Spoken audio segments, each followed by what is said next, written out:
Hello friends, आपका स्वागत है तले टाइम्स पर। आपको पूरी कहानी का लिंक डिस्क्रिप्शन में मिलेगा। चलिए शुरू करते हैं आज की कहानी। Rebirth of contract lovers episode 1। एक 10 माले वाले बिल्डिंग के 5वें फ्लोर के एक 1 BHK वाले फ्लैट में कुकर की सीटी सुनाई दे रही थी। टेबल कई सारे अलग अलग पकवान से भरा हुआ था। वहीं पर एक लड़की उन पकवान को कई सारे डब्बे में पैक करके मम्मा ज सीक्रेट नाम का एक बड़ा ही प्यारा स्टिकर उन डब्बों के ऊपर लगाए जा रही थी। तभी दरवाजे की घंटी बजी तो उसने झट से दरवाजा खोल दिया। बाहर एक यही कोई 20-21 साल का लड़का खड़ा था।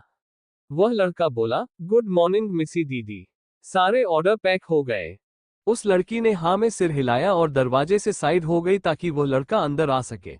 वो अंदर आया और उन डब्बों को एक एक कर साथ में लाए बैग पर डालने लगा। उस लड़की उस लड़के से पूछा, छोटू तुमने खाना खा लिया? तो उस लड़के ने नाम ही सर हिलाया और बोला, नहीं दी, टाइम ही नहीं मिला खाना बनाने को। मैं डिब्बों को डिलीवर करके सीधा कॉलेज जाने वाला था, वही कैंटीन से कुछ खा लूंगा। ये सुन उस लड़की ने छोटू को डांटते हुए कहा, नहीं बिल्कुल नहीं, तुम पहले खाओ, उसके बाद इन्हें डिलीवर करना, फिर उसके बाद कॉलेज चले जाना। जब वो लड़की छोटू को डांट रही थी तब उसका डांटना छोटू को अच्छा लग रहा था। उसे ऐसा लग रहा था जैसे उसकी बड़ी बहन उसे गलती करने पर या उसकी बात ना मानने पर डांट रही हो। उसके ऐसे डांटने पर वह जाकर उस छोटे से डाइनिंग टेबल के पास जा बैठ गया जो सिर्फ 4 लोगों के बैठने के लिए ही बनी थी। वो लड़की भी छोटू को नाश्ता परोसती है और खुद भी खाने के लिए बैठ जाती है। दोनों नाश्ता करने लगते हैं। नाश्ता करने के बाद छोटू उन सारे डिब्बे को लेकर चला जाता है। उसके बाद वो लड़की भी फटाफट अपना काम निपटाने लगती है, क्योंकि आज सोमवार है और उसे आज यूनिवर्सिटी भी जाना है। वहीं उसी बिल्डिंग के 7वें माले की एक 3 BHK फ्लैट में एक लड़का बहुत ही चढ़े हुए स्वर में किसी से फोन पर बात कर रहा था। उसने कपड़े के नाम पर सिर्फ शॉर्ट्स पहन रखा था। वो लड़का देखने में काफी हैंडसम था। कोई लड़की अगर उसे जाते हुए देखे तो मुड़कर दोबारा जरूर देखेगी। उसके फीचर्स थोड़ी सी इंडिया और थोड़ी सी फॉरेनर जैसे थे। दिखने में गोरा चिट्टा, नीली आंखें और काले घने बाल उसे काफी अट्रैक्टिव बना रही थी। वो चीखते हुए अपनी दादी माँ से बोला, दादी 3 दिन हो गए और मुझे अभी तक एक भी मेड नहीं मिली। 3 दिन से मैं लगातार बाहर के खाने खा रहा हूँ। अब तो बाहर का खाना खाकर कर थक गया हूँ। आप तो जानती हैं मुझे बाहर का खाना खाना पसंद नहीं। अच्छा खासा इंग्लैंड में काम कर रहा था, पता नहीं क्यों 1 साल के लिए आपने मुझे यह इंडिया भेज दिया। पता नहीं मैं कैसे 1 साल तक ये रहूंगा। आज मुझे ऑफिस भी ज्वाइन करना है। उधर से उसकी दादी बोली, मिस्टर मयंक जोसेफ, अगर आपको पता नहीं है तो आपको फिर से हमारी डील के बारे में याद देती हूँ कि अगर आपको हमारी जायदाद चाहिए तो 1 साल के अंदर हमें एक हिंदुस्तानी बहू चाहिए, समझे? और बात रही मेड की तो आप ही जाने आप क्या करेंगे। और हाँ, नीचे पार्किंग में आपके लिए BMW का खड़ी है। ये बोल उन्होंने कॉल डिस्कनेक्ट कर दिया। ये देख उसे बहुत गुस्सा आ रहा था। वह झल्लाते हुए ही बिना खाए ऑफिस जाने के लिए तैयार हो जाता है और लिफ्ट की ओर बढ़ता है। इधर वो लड़की भी फटाफट तैयार हो लिफ्ट की ओर बढ़ती है। वो लिफ्ट का बटन प्रेस करती है। लिफ्ट ऊपर से आ रही थी, तभी उसके पास एक छोटी सी बच्ची भी आ खड़ी हुई।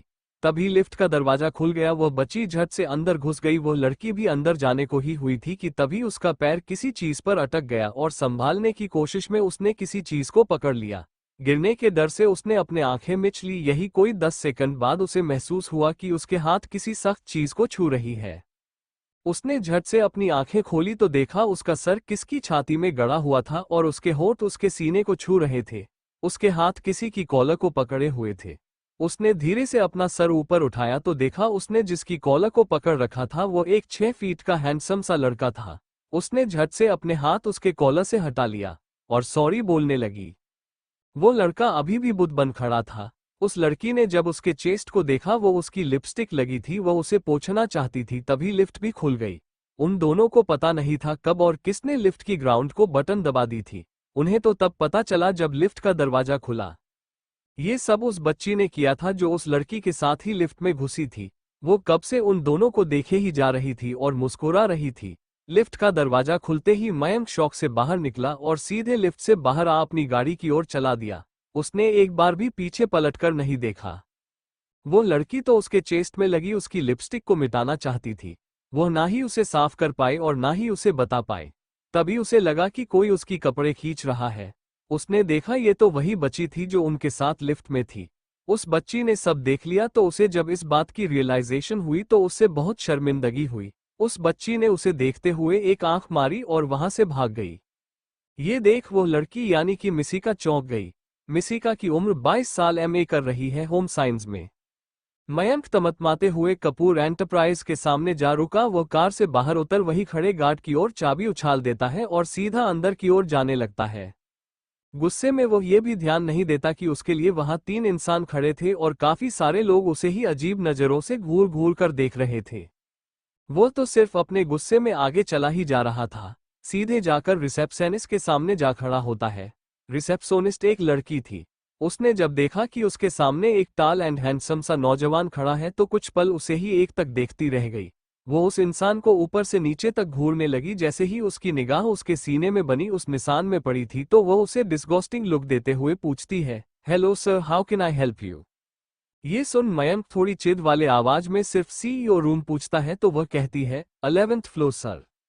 ये सुन वह बिना रुके लिफ्ट की ओर चला जाता है और लिफ्ट में घुसते ही 11th फ्लोर की बटन प्रेस कर देता है। वह 3 लोग जो उसके स्वागत के लिए गेट पर खड़े थे वह भागते हुए उसके पीछे आ रहे थे। जब तक वह लिफ्ट तक पहुंच पाते तब तक लिफ्ट चल पड़ी थी। वह रिसेप्शनिस्ट अभी भी उसी की ओर देख रही थी जिस ओर मयंक गया था। तभी दूसरी रिसेप्शनिस्ट जो कि उसी के पास खड़ी थी वह बोली, यार काजल, तू कितनी लकी है, इतना हैंडसम बंदे ने आकर तुझे बातें की। तभी वो रिसेप्शनिस्ट जिसने मयंक को सीईओ ऑफिस का फ्लो बताया था वो बोली, यार मीना लड़का तो सच्ची में बहुत हैंडसम था पर कांड करके अपने सीने में लिए फिर रहा है। मतलब? दूसरी रिसेप्शनिस्ट यानी कि मीना ने पूछा। मतलब कि उसके सीने में किसी की लिपस्टिक की निशान था। यार कम से कम अपना बटन ही लगा लेता। तो मीना बोली, यार तूने इतना ऑब्जर्व किया? मेरी तो निगाहें तो सिर्फ उसके उन नीली आंखों में ही ठहर गई थी। उधर मयंक तमतमाते हुए लिफ्ट से बाहर निकला। उसका मूड अभी भी बहुत खराब हो रखा था। वो बिना नोक किए सीधा सीईओ केबिन में जा घुसा। वह पर एक लड़का जो दिखने में मयंक की उम्र का था वह उसकी सेक्रेटरी से कुछ चर्चा कर रहा था। जब उसे किसका बिना नोक किए अंदर अनेक एहसास हुआ तो वह चिल्लाने ही वाला ही था कि तभी उसने देख यह मयंक था, उसका जिगरी यार। उसे देखते ही वह सेक्रेटरी को बाहर जाने को कहता है और वह कूदकर मयंक के पीठ में चढ़ जाता है और उसके गाल पर किस कर देता है। मयंक इन सबके लिए बिल्कुल भी तैयार नहीं था। वो गुस्से में ये भूल ही गया था उसका ये दोस्त पूर्व जन्म में एक जोक था जिसके गुण अभी भी उसके अंदर मौजूद है। या तो ये भी कह सकते हैं कि अभी भी पूरा का पूरा जोक ही है, बस इस जन्म में उसने एक इंसान के शरीर में जन्म लिया है। उसका ऐसा करते ही मयंक तो कुछ देर के लिए सदमे में ही चला जाता है। जब उसे होश आता है वो उसे नीचे पटक देता है। उसके ऐसा करने पर सिद्धार्थ को कमर में लग भी जाती है पर वह मयंक को देख इतना एक्साइटेड हो जाता है कि उसे कोई दर्द फील ही नहीं हो रही थी। वह सीधा खड़ा हो मयंक के सामने आ उसे ऊपर से नीचे तक देखता है क्योंकि उसे उसको देखे हुए 3 साल हो गए थे। तभी उसकी निगाह मयंक के सीने में जा रुकती है। ये देख वह मयंक से पूछता है, अरे भाई, यह आने से पहले अपने कांड को कम से कम छुपाकर तो आना चाहिए। ये सुन मयंक सिद्धार्थ को देखते हुए पूछता है, कांड? मयंक के ऐसे पूछने पर सिद्धार्थ इशारे से उसे अपने सीने को देखने को कहता है। जैसे ही वो उस लिपस्टिक की निशान को देखता है उसे वह लिफ्ट में हुए कांड के बारे में याद आता है। वह गुस्से में कहता है, वो लड़की, मैं उसे छोड़ूंगा नहीं। ये सुन सिद्धार्थ शरारती मुस्कान लिए उसे देख कहता है, कौन लड़की? जैसे ही मयंक के कानों पर यह सवाल पड़ी वह घूरकर उसे सिद्धार्थ देखता है और दांत पिसते हुए कहता है, मुझे अब ऐसे ही गुस्सा दिलाता रहेगा या मेरा केबिन भी दिखाएगा। ये सुन सिद्धार्थ झट से उठता है और उसे रास्ता दिखाते हुए आगे जाता है और सीधा जा डायरेक्टर के केबिन के सामने जा खड़ा हो जाता है और कहता है, ये रहा तेरे केबिन। उसने सिर्फ ये कहा ही था कि वह बिना उसकी बात का ध्यान दिए सीधा केबिन के अंदर चला गया। ये देख सिद्धार्थ को न्यू डायरेक्टर यानी कि मयंक को ऑफिस के कर्मचारियों के साथ पहचान करने की भी हिम्मत नहीं हुई।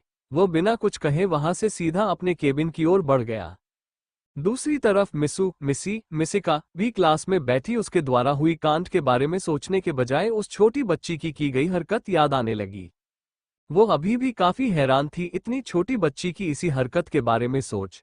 फिर उसने मोबाइल और इंटरनेट को कोसा क्योंकि आजकल के बच्चे मोबाइल और इंटरनेट की वजह से ही बिगड़ गए हैं। ऐसे ही सोचते सोचते ये क्लास भी खत्म हो गई। अभी तक उसके 3 क्लास खत्म हो चुके थे पर अगर उसे कोई पूछ दे कि कितनी क्लासेज हो गई तो पक्का वह कह नहीं पाएगी क्योंकि वह जब से क्लास में बैठी थी तभी से पता नहीं क्या क्या सोचे जा रही है। उसका मन बिल्कुल भी क्लास में नहीं लग रहा था। आज कोई प्रैक्टिकल क्लासेज नहीं होने की वजह से वह लाइब्रेरी चली जाती ही है। वहां से वो 2 कुकिंग की बुक्स और 2 सेलेब्स की बुक्स लेकर घर की ओर चल पड़ी। प्रैक्टिकल क्लास ना होने की वजह से वो जल्दी ही अपने फ्लैट पर आ गई। जल्दी रूम पहुंचने की वजह से उसने थोड़ी देर आराम करने का सोचा। फ्रेश होकर 1 घंटे बाद का अलार्म लगाकर वह सो गई। 1 घंटे बाद जब अलार्म बजी तो वह झट से उठ अपनी पार्ट टाइम जॉब के लिए निकल गई। वो उनके अपार्टमेंट के सामने ही में बनी कन्वीनियंस स्टोर पर काम किया करती थी। मिसी सीधा स्टोर में घुस काउंटर में बैठ जाती है। वो यहाँ 4 घंटे काम करती थी। इस 4 घंटे के बदले उसे 300 रुपये मिलते थे। शहर में बहुत से स्टोर हैं जहां इससे ज्यादा पैसे दिए जाते हैं, पर यह उसकी फ्लैट से नजदीक था, इसी वजह से उसने यहीं पर काम करने की ठानी। वैसे भी 2 साल हो गई थी उसे यहाँ पर काम करते करते। अब उससे ये जगह छोड़ने का बिल्कुल भी मन नहीं करता था। इस स्टोर के मालिक थे भी बहुत अच्छे। उन्हीं की वजह से उसे इतनी अच्छी जगह पर इतने सस्ते में इतना अच्छा सा फ्लैट मिला। इससे पहले वो एक किराए के घर पर रहा करती थी। इसी कन्वीनियंस स्टोर पर काम क्या करती थी। जब उसे पता चला कि पास में ही बने एक बिल्डिंग के फ्लैट्स बिकने जा रही है तो उसने एक 1 BHK फ्लैट के खरीदने के बारे में स्टोर के मालिक से कहा। बिल्डिंग भी इसी स्टोर के मालिक का था। उसे इस बारे में कोई अंदाजा नहीं था। उसने तो ऐसे ही उनसे एक फ्लैट खरीदने के बारे में बात की थी, पर जब उन्हें पता चला कि वो एक फ्लैट खरीदना चाहती है तो उन्होंने उसे आधे दाम पर ही उसे वो फ्लैट बेच दिया। तब से वो उन्हें बहुत इज्जत देती है और वह भी उससे अपनी बेटी की जैसे समझते हैं। दिन के इस वक्त पर स्टोर पर काफी कम लोग आते थे। इसे वजह से वह इस वक्त या तो किताब पढ़ती या तो हैंडीक्राफ्ट करती थी, नहीं तो फोन पर कोरियन ड्रामा देखती थी। आज भी वो कोई ड्रामा देख रही थी। तभी स्टोर में कोई आया। इसका एहसास होते ही जैसे ही वो खड़ी होकर उनका स्वागत करने वाली थी, वो उस इंसान को देख खुश हो गई। वो और कोई नहीं, इस स्टोरी मालकिन रूपा जी थी। गोल मटोल चेहरा, भारी भरकम शरीर की मालकिन रूपा जी आते हुए बोली, अरे मिसी, क्या देख रही हो? मिसी अपना फोन उनकी ओर करते हुए बोली, अरे चाची, मैं तो ड्रामा देख रही हूँ।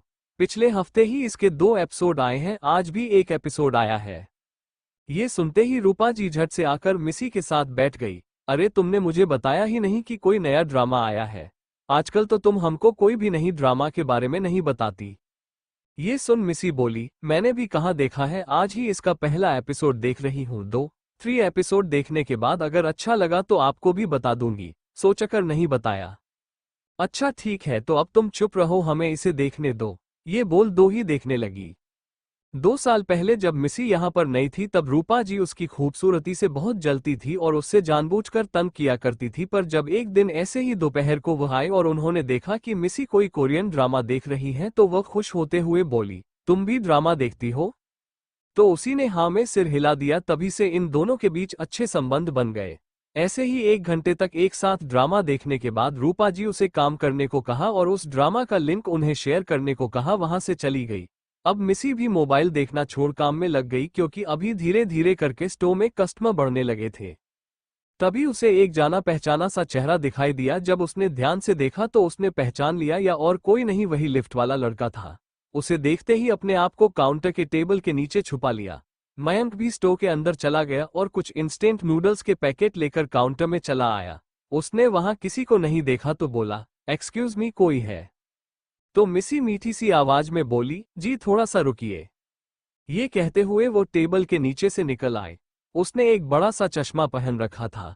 जब मयंक ने उसे देखा तो उसने अपने मन में ही बुदबुदाया, बाबू भैया वाला चश्मा।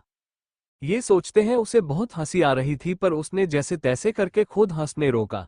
हंसी आती भी क्यों ना, इस वक्त मिसी है हेरा फेरी वाले बाबू भैया से भी ज्यादा फनी लग रही थी। मयंक ने खरीदे हुए सामान के पैसे दिए और वहां से चला गया। उसके जाते ही मिसी ने अपनी कब से थामे हुए सांसों को छोड़ा और मन में ही बुदबुदाए, थैंक गॉड उसने मुझे नहीं पहचाना। वो कुर्सी में धड़ाम से बैठ गई और बैठते ही बोली, ये सब इस चश्मे का कमाल है।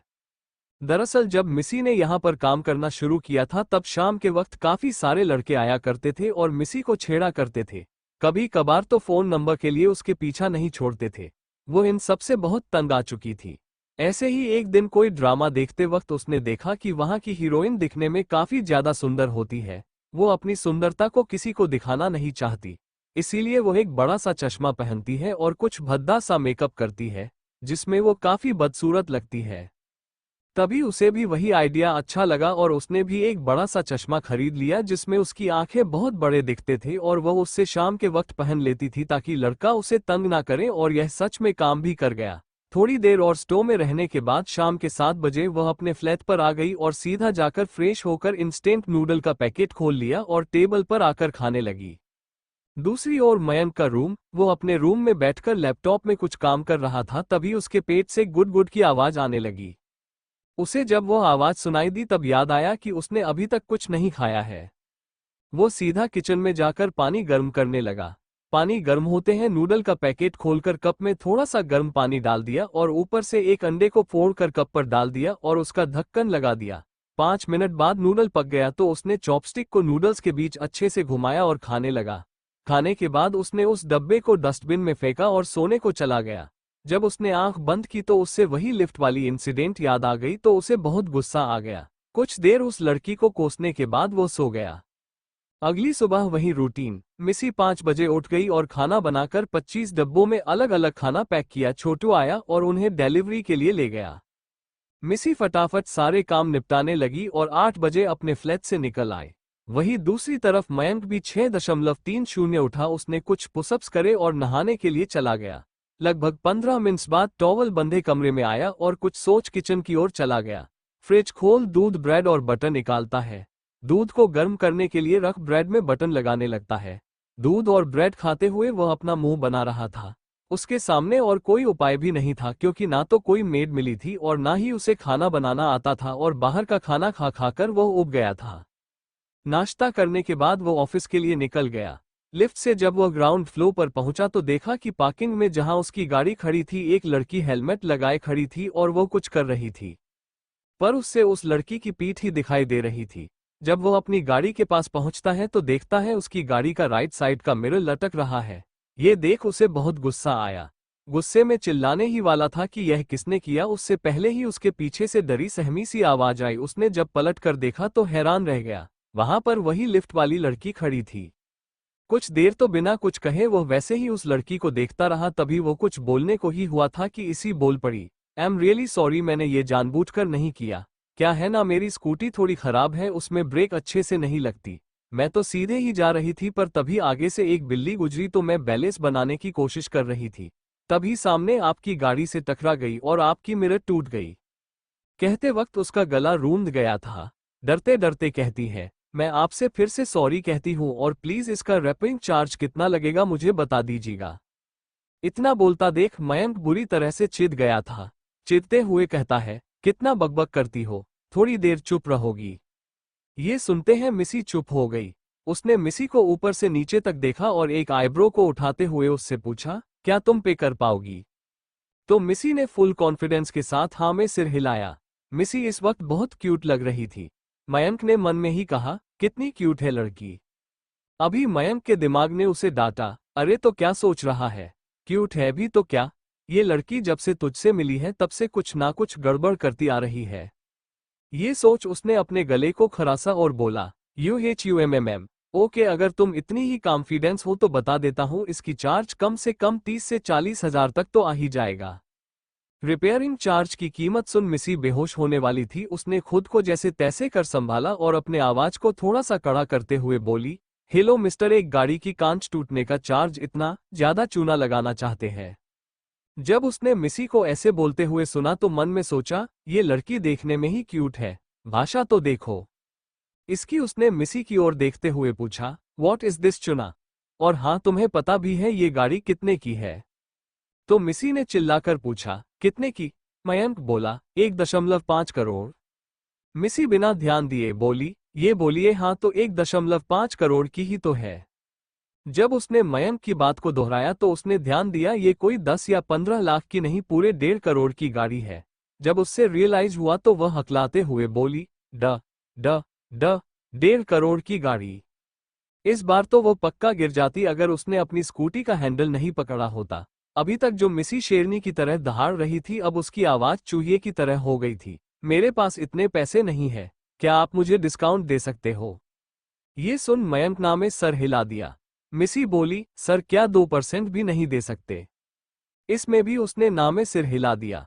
उसका ना सुन मिसी उदास हो गई। वो उदास होते हुए बोली, ठीक है, अगर आप डिस्काउंट नहीं देना चाहते हैं तो मुझे कुछ टाइम चाहिए, मैं धीरे धीरे करके आपको सारे पैसे लौटा दूंगी। उसका ऐसे कहने पर मयंक बोला, और मैं कैसे विश्वास करूं कि तुम मुझे पैसे दोगी? तो मिसी ने अपने यूनिवर्सिटी का आइडेंटिटी कार्ड उसे थमाते हुए बोली, जब तक मैं आपको पैसे नहीं लौटा देती तब तक आप इसे अपने पास रखें। अब मैं चलती हूं, मुझे यूनिवर्सिटी भी जाना है। ये बोलकर वो स्कूटी लेकर वहां से निकल गई। मयंक जाती हुई मिसी को ही देखता रहा जब तक वो उसके आंखों से ओझल नहीं हो गई। एक ही तरफ देखते देखते मयंक की आंखें दुख गए थे। अब उसे अपनी नजरें मिसी की आईडी की तरह डाली। वहां पर वही लड़की का पासपोर्ट साइज फोटो लगी हुई थी और उस फोटो के नीचे लिखा हुआ था मिशिका शर्मा।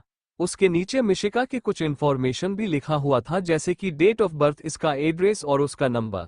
पहले तो उसने ध्यान नहीं दिया था, पर जब उसने उस एड्रेस को देखा तो उससे पता चला कि वो इसी बिल्डिंग में रहती है, वरना कैसे उसकी स्कूटी उसी बिल्डिंग की पार्किंग में आती। उसने उसके आईडी को अपने पेंट के पॉकेट में डाला और गाड़ी में मुस्कुराते हुए बैठ गया।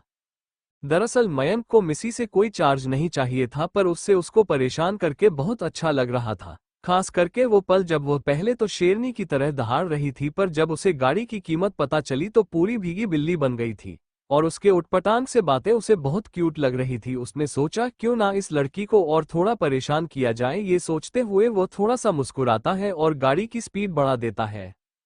मिसी अपने क्लास में बैठ प्रोफेसर जो पढ़ा रहे हैं उस पर ध्यान देने की कोशिश कर रही थी, पर बार बार उसे आज की घटना ही याद आ रही थी।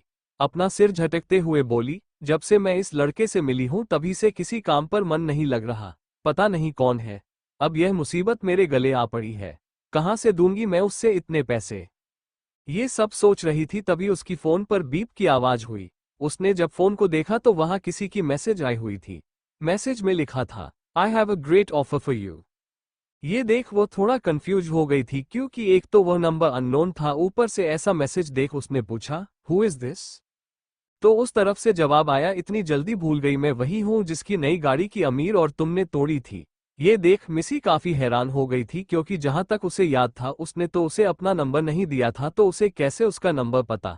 तो उसने पूछ लिया, आपको मेरा नंबर कैसे मिला?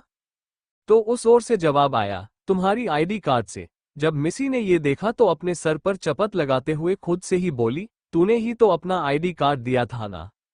मिसी ने पूछा, कैसा ऑफर? उधर से जवाब आया, शाम को 7:30 बिल्डिंग के सामने की पार्क में मिलना। मिसी ने औक कह फोन को साइड रख दिया। मयंक जैसे ही अपना फोन रखने वाला था तभी उसका फोन बज उठा। उसने देखा उसकी मॉम कॉल रही थी। Hello mom. हाँ बेटा, हाउ आर यू? उसकी मॉम ने कहा। मयंक बोला, I am fine mom, how about you? तो उसकी मॉम बोली, मैं भी ठीक हूँ। उसकी मॉम ने पूछा, क्या कर रहे हो और आपने खाना खाया? उनकी सवाल सुन मयंक बोला, हाँ मॉम, खा लिया और मैं अभी ऑफिस में हूँ।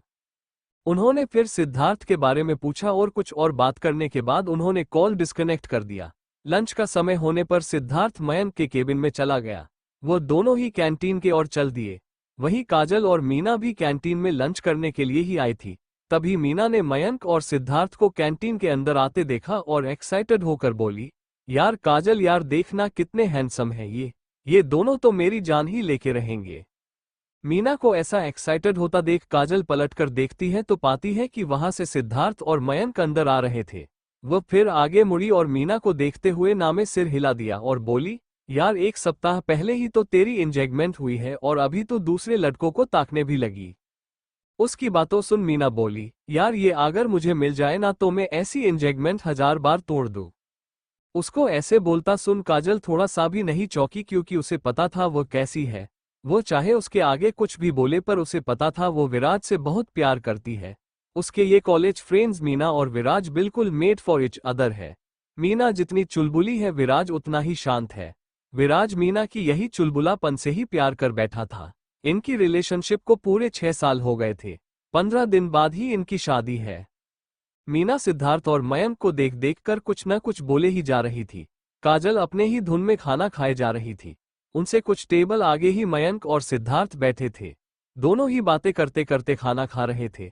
तभी उसे मिसी से हुई सुबह वाली तकरार याद आ गई। तभी उसने सिद्धार्थ से पूछा, यार ये चुना लगाना क्या होता है? मयंक का ऐसा सवाल सुन सिद्धार्थ का मुंह में डाला हुआ निवाला अटक गया। उसने उसे जैसे तैसे निगला और जोर जोर से खांसा। उसे उसका सवाल सुन बहुत ही हंसी आ रही थी। उसने मन में ही सोचा, इस अंग्रेज की औलाद ने कहां से ऐसे वर्ड सुन लिया। उसने अपनी हंसी को जैसे तैसे कंट्रोल किया और पूछा, तूने कहां से सुना? मयंक ने आज सुबह वाली सारी घटना उसे कह दिया। सारी बातें सुनने के बाद सिद्धार्थ को अब हंसी रोक पाना मुश्किल हो गया था। वो गला फाड़ फाड़ हंसने लगा।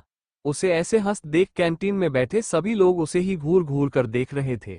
मयंक भी उसे ऐसे हंसते देख झल्ला गया और बैठे बैठे ही उसके पर में जोर से दे मारा।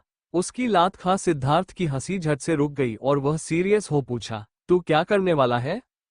मयंक ने बोला, मैंने कुछ सोच रखा है। ये बोलते वक्त उसके होठों पर एक टेढ़ी मुस्कान थी। उसकी ऐसी मुस्कान देख सिद्धार्थ ने मन में ही सोचा, इस शैतान की औलाद जरूर कुछ खतरनाक करने वाला है। उसने मन में ही उस लड़की की सलामती के लिए भगवान से कहा। इधर मिसी जो अभी कैंटीन में बैठ जूस पी रही थी तभी उसे छिक आ गई और उसका मुंह का जूस चारों ओर बिखर गया। ये तो भला था कि अभी उसके पास कोई नहीं बैठा था, वरना वो मिसी के मुंह से निकले जूस से नहा लिया होता। उसने जल्दी से टिश्यू से टेबल साफ किया और वहां से उठ जूस का पैसा दे स्कूटी लेकर फ्लैट की ओर चली गई। शाम के 7 बजे काजल अपने घर चली गई। उसने अपने फ्लैट के आगे लगे स्मार्ट लॉक में पासवर्ड डाला और अंदर चली गई। उसका फ्लैट काफी लग्जरियस लग रहा था।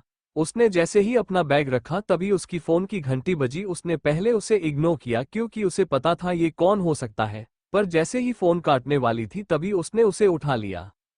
उसने जैसे ही अपना बैग रखा तभी उसकी फोन की घंटी बाजी। उसने पहले उसे इग्नोर किया क्योंकि उसे पता था ये कौन हो सकता है, पर जैसे कि फोन काटने वाली थी तभी उसने उसे उठा लिया। दूसरी ओर से एक औरत की कमजोर सी आवाज आई। वह औरत बोली, काजू क्या कर रही है बेटा, सब ठीक तो है ना वहां? काजल ने बिना किसी भाव के कहा, मैं ठीक हूं माँ, आप कैसी हो? उधर से काजल की माँ बोली, मैं ठीक हूं। काजू बेटा, और कितने दिन गुस्सा रहेगी? अब तो आ जा घर। काजल माँ की बातों को टालते हुए कहती है, माँ अभी मैं कॉल रखती हूँ, बाद में बात करेंगे। हाँ, ये बोल वो कॉल कट कर देती है और फोन को सोफे में फेंक सोफे में ही पसार जाती है। वो छत को घूरते हुए कुछ सोचने लगती है तो उसके बाएं आंख से आंसू निकलकर उसके कान तक पहुंच जाती है। दूसरी ओर काजल की माँ इस तरह से काजल की फोन काटने से उदास हो जाती है और सोचने लगती है, इन बाप बेटी का रिश्ता कभी सुधरेगा भी या नहीं। ये सोचते सोचते उनके आंखों में भी आंसू आ गए। मिसी भी 7.20 को शॉप से निकलकर आ गई और पार्किंग में मयंक का इंतजार करने लगी। तभी मयंक भी अपनी वही लग्जरियस कार को लेकर आ गया और उसे पार्क करने लगा। ये पर कीमती गाड़ियों के लिए एक अलग से पार्किंग एरिया था। ये बात मयंक को पहले तो पता नहीं था, पर जब सुबह जो हादसा हुआ वही वाली, खैर मयंक के लिए तो हाथ से धूल झड़ने बराबर था। उसे वैसे भी मिसी से कोई पैसे वैसे नहीं चाहिए था, पर पता नहीं क्यों उसको उसे परेशान करने में मजा आ रहा था। उसने उसे परेशान करने का तरीका भी सोच लिया था, पर हमारी मिसी इन सबसे अनजान थी। उसके लिए तो यह एक हादसे से कम नहीं था। खैर जब वो सब हुआ तभी वहां के सिक्योरिटी गार्ड ने उसे इसके बारे में बताया।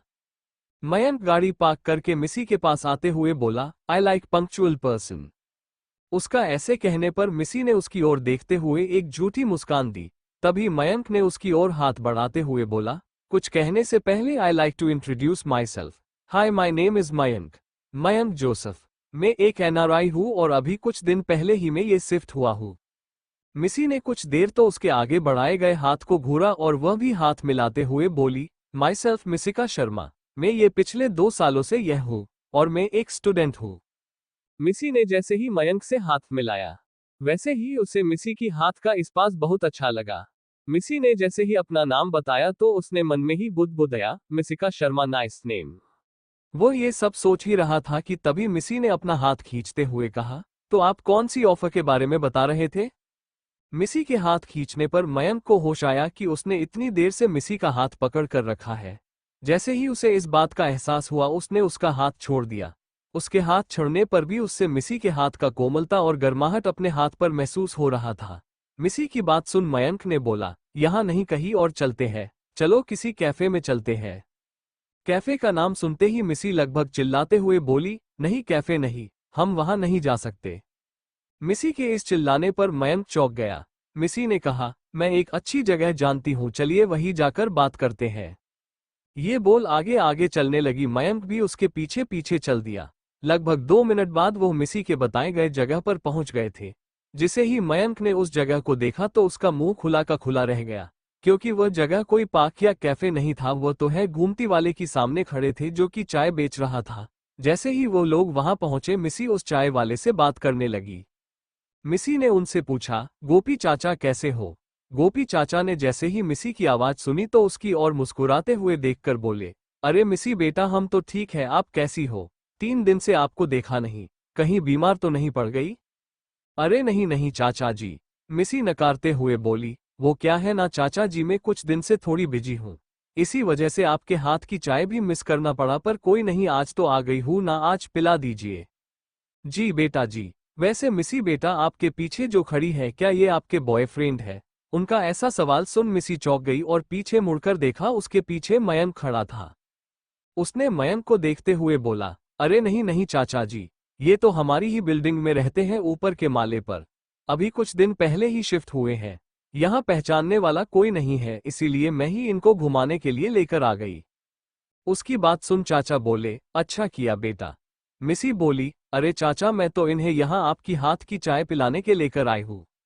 ये बोल वो वहीं रखी बेंच पर बैठ गई और मयंक को भी इशारे से बेंच पर बैठने के लिए कहती। मयंक भी बिना कुछ बोले मिसी जिस बेंच पर बैठी थी वहीं पर बैठ गया, क्योंकि वहां और कोई खाली जगह नहीं था। जैसे ही वो बेंच पर बैठा, उसने उससे पूछ लिया, तो आपको किस बारे में बात करनी थी, अब बताइए। जैसे ही वो बेंच पर बैठे, उसने उससे पूछ लिया, तो आपको किस बारे में बात करनी थी, अब बताइए। मयंक बोला, तुम मुझे कब पैसा देने वाली हो? मयंक को ऐसा बोलता देख मिसी को बहुत गुस्सा आया। उसने थोड़े रूड टोन में कहा, हेलो मिस्टर, ये क्या तरीका है किसी से बात करने की? बात रही पैसों की तो मैं भागी नहीं जा रही, कहीं लौटा दूंगी धीरे धीरे करके। उसकी बात सुन मयंक बोला, अगर तुम चाहो तो मैं तुम्हारे सारे पैसे माफ कर सकता हूँ। ये सुनते ही मिसी के चेहरे में एक चमक आ गई, पर अगले ही पल ये चमक चली भी गई, क्योंकि मयंक ने कहा, पर तुम्हें मेरा एक काम करना पड़ेगा। मिसी ने कहा, कैसा काम? मयंक बोला, तुम्हें हर सुबह मेरे फ्लैट को साफ करना होगा और सुबह का नाश्ता और रात का खाना बनाना होगा। ये सुनकर तो मिसी का चेहरा ही उतर गया। वो कुछ बोलने को ही थी कि मयंक की बात सुन वो उसे बड़ी बड़ी आंखें करके देखने लगी। मयंक ने कहा था कि अगर वो 2 महीने तक मेरा कहा हुआ मानेगी तो उसके सारे पैसे माफ। ये सुनते ही मिसी झट से उठ और उठकर मयंक के आगे अपना राइट हाथ आगे बढ़ा दिया। मयंक को कुछ समझ नहीं आ रहा था, फिर भी उसने उससे हाथ मिलाने के लिए अपना हाथ आगे बढ़ाया। मिसी ने झट से उसके हाथ को पकड़ लिया और हैंडशेक करने लगी और बोली, डील। उसके अचानक ऐसे हाथ पकड़ने पर तो वो कुछ देर के लिए ब्लैक हो गया था, पर जैसे ही उसने उसकी बात सुनी तो वह भी उठते हुए बोला, ठीक है, कल सुबह मिलते हैं। वैसे मैं सुबह 7:30 में ऑफिस जाता हूँ और शाम को 8 बजे तक मुझे खाना तैयार चाहिए होता है। ये बोल वो वहां से चला गया। मिसी तो मुंह खोले उसे ही देखती रह गई। अगली सुबह 4 बजे ही मिसी का अलार्म बज उठा। वो अलार्म को बंद करने ही वाली थी, तभी वह झट से उठ बैठ गई। ऐसा करने पर उसका सर घूमता हुआ सा महसूस हुआ। 5 मिनट वह वैसे ही बैठी रही। जल्दी जल्दी उसने घर साफ किया, नहाकर भगवान की आरती की ओर फटाफट उसने सारे खाने की 26 भाग किए और एक एक कर 25 टिफिन में डाला और 26वां भाग एक हॉटकेस में डाल वो मयंक के फ्लैट में पहुंची। वहां पहुंचकर डोरबेल बजाए। डोर में स्मार्ट लॉक लगा था। डोरबेल बजाते ही डोर खुल गया। अंदर आए तो देखा वहां कोई भी नहीं था। फ्लैट तो बहुत सुंदर था, पर उसे देखकर लग रहा था उसे काफी दिनों से साफ नहीं किया गया है। वहां एक मीठी सी खुशबू के साथ एक बहुत ही अजीब सी बदबू भी आ रही थी, जो उसे बिल्कुल भी सहन नहीं हो रहा था। वह इसलिए था क्योंकि जब से मयंक यहाँ शिफ्ट हुआ था तब से उसने कहीं की भी खिड़की को नहीं खोला था, जिस वजह से रूम में काफी बदबू आ रही थी। तो उसने वहां कुछ परफ्यूम छिड़क दी थी, इसीलिए उसने पहले जाकर लिविंग रूम में लगी उसके हाइट से भी बड़ी बड़ी ग्लास की खिड़कियां खोल दी। खिड़की खोलते ही एक हवा का झोंका उसे छूते हुए अंदर आ गया। उसके साथ ही उसे भी एक ताजगी का एहसास हुआ। पहले उसने कमरे को साफ किया और यह सब करते करते उसे लगभग 7 बज गए थे। उसने अपने साथ लाए हॉटकेस को टेबल में रखा और ब्लैक कॉफी बनाकर सिपर मग में डाल उसका ढक्कन लगा दिया और उसे भी टेबल पर रख वहां से चली गई।